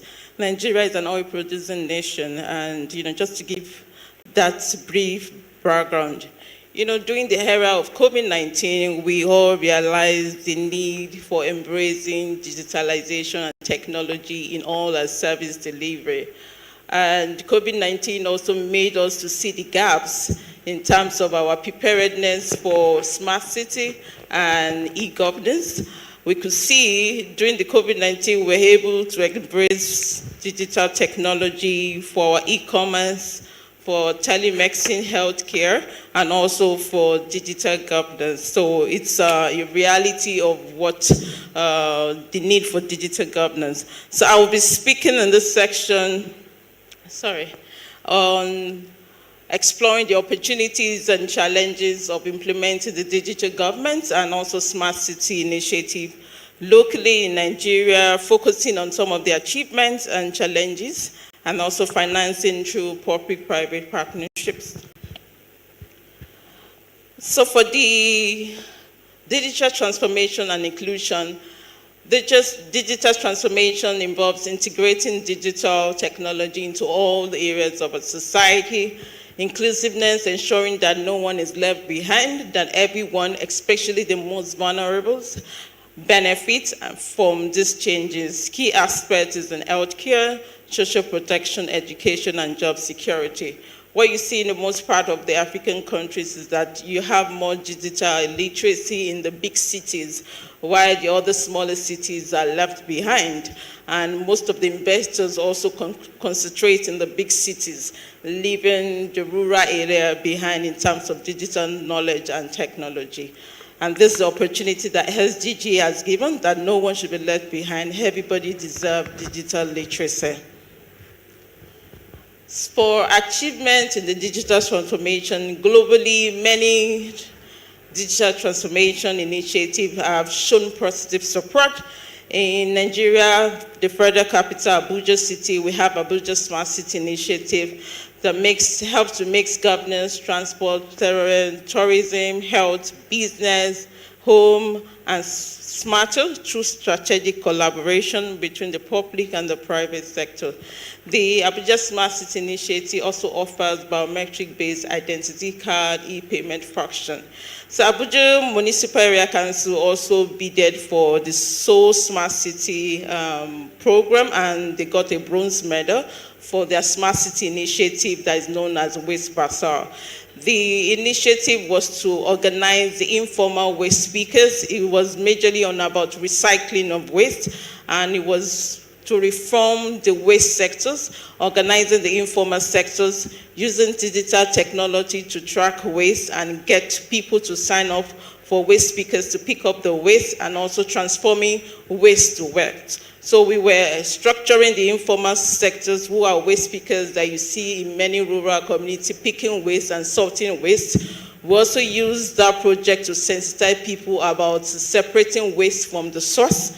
And in the same way, we're also using it to promote waste to wealth, buying the waste materials from people and reselling them to recycling companies for them to get back their waste. So it's one of the initiatives that the Abuja Municipal, which the local government in Nigeria won as a bronze medal in Seoul City in Korea.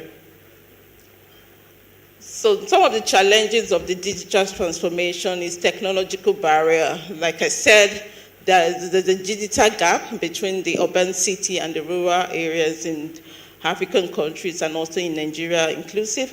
This includes outdated infrastructure, limited access to high-speed internet, and insufficient technical experts. There are some places you go that the connectivity, telecoms is not so strong, and there are other places that you have dominant of them. So there's a digital divide, like I said, challenges in digital transformation, existing inequality, those without access to digital tools and the internet are left behind. So bridging the gap is one of the critical roles and benefits of government, and we could do this in partnership with private sectors as well. Privacy and also security concern. As organizations digitalize their operations and services, they must handle vast amounts of sensitive data.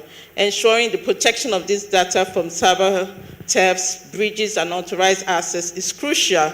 I know in most countries, the federal government that manages the digital protection and data gotten from citizens, and this needs to be protected. A lot of times you face issues from hackers who get access to the data of your citizens and use that to maybe change narrative during electoral cycles or other things. So it needs to be protected. The concern necessitates a robust cybersecurity measures, continuous monitoring, and also strict privacy policy. And you know, for African countries, most of the development partners or development countries who are helping us with data management are from the global north. And how are we protecting our data as Africans? We also need to build our capacity to embrace technology, manage development, be a critical player in the AI development, and also making sure that we are also using the resources we have inwards to protect ourselves. Resistance to change, it arises from employees' fear to unknown, concern about over-job security, and disconnection and discomfort with new technologies. A lot of jobs have been taken by AI, and most people are afraid of losing their jobs to the AIs and, you know, other robots, which is also part of the digital transformation, which we need to embrace. But how do we ensure that there's a job security in the process? So for financing challenges for digital transformation, like I said earlier, projects require substantial funding. Traditional funding sources like government budgets, and also over the year are sometimes insufficient, necessitate innovative financing mechanism, and also strong public-private partnership is important. Players in the private sector will only commit to resources are caused by limited because of long payback period and uncertain returns to investment. So this is just a brief description about PPP, and I think for us who are in government, governance is not wholly about people in governance. We hope to have partners within the education sectors and also the private sectors. This triangle of development should be maintained and encouraged. Government should look for partners from the educational institution and also from the private sector to derive change. The educational institution can help bring about innovations, and the private sector can also help the government to finance those innovations to address public service efficiency. Like I said about the Abuja Smart City project, it's an initiative between the Federal Capital Territory of Nigeria and the private sectors working together collaboratively to see how we can have smart city in Abuja, a multi-purpose smart card, resident enhancing security and also financial service and mobility, promoting e-commerce within the local industry and also promoting public service. All, the federal government of Nigeria too is Ministry on Digitalization have embraced making sure that there is e-governance in all our local governments in Nigeria so that you can access public services at the comfort of your houses like it should be. Overcoming this challenge, like we said, it's majorly about financial sustainability, partnership, building trust with investors is also one of the important key things. For Abuja Municipal Area Council, they built trust by also signing into what we call Open Governance Partnership, which is called OGP, and it's one of the initiatives I will encourage local governments to also embrace. So we are demanding for financial autonomy, which should also be held accountable to whatever finances that comes to you. And the OGP platform gives you that opportunity. It's a global platform that gives you the opportunity to work collaboratively with the civil society organization to derive an action plan, work with the government in addressing those action plans, and seeing that there's accountability and transparency in what you do in the local governance.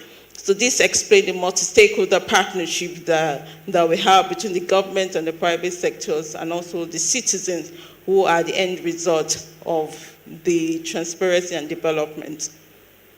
Could you conclude? Yes, conclusion, just implementing the insight and recommendation, implementing SDB by subnational needs to strengthen administrative capacity, like I said, of local governance, establish a quality management system. We've talked about capacity of local governance, and I think beyond that, I think local governments across have the necessary capacity to manage any development and also to manage implementation of SDGs. And it's a call to action for the International Mayors Forum to expand the scope of partners that will be attending this forum, bring in the ministers of finance of different countries to sit with the local mayors, bring in development partners like the whole GP partnership to also train some of the local governments, and also bring in the ministers of development in the different countries so that we're not just talking to ourselves, we're talking to strangles of people who can actually implement change. And UCLG can actually champion this to make sure that the necessary key partners who are meant to be in this international forum are here. Its administration is a political process. No international agency can dictate for any state or country on what to do, on how to manage their finances, but we can appeal and make an advocacy to presidents of different countries. It could be a call for action, it could be a memorandum from the UN agency for presidents of different countries to sign up to local government autonomy, making sure that local governments are financially autonomous in what they're doing, and in that way would definitely implement and the strengthening of SDGs locally, and also in achieving the successful transformation in sustainable development. So like I said, in conclusion, smart city needs to be respected.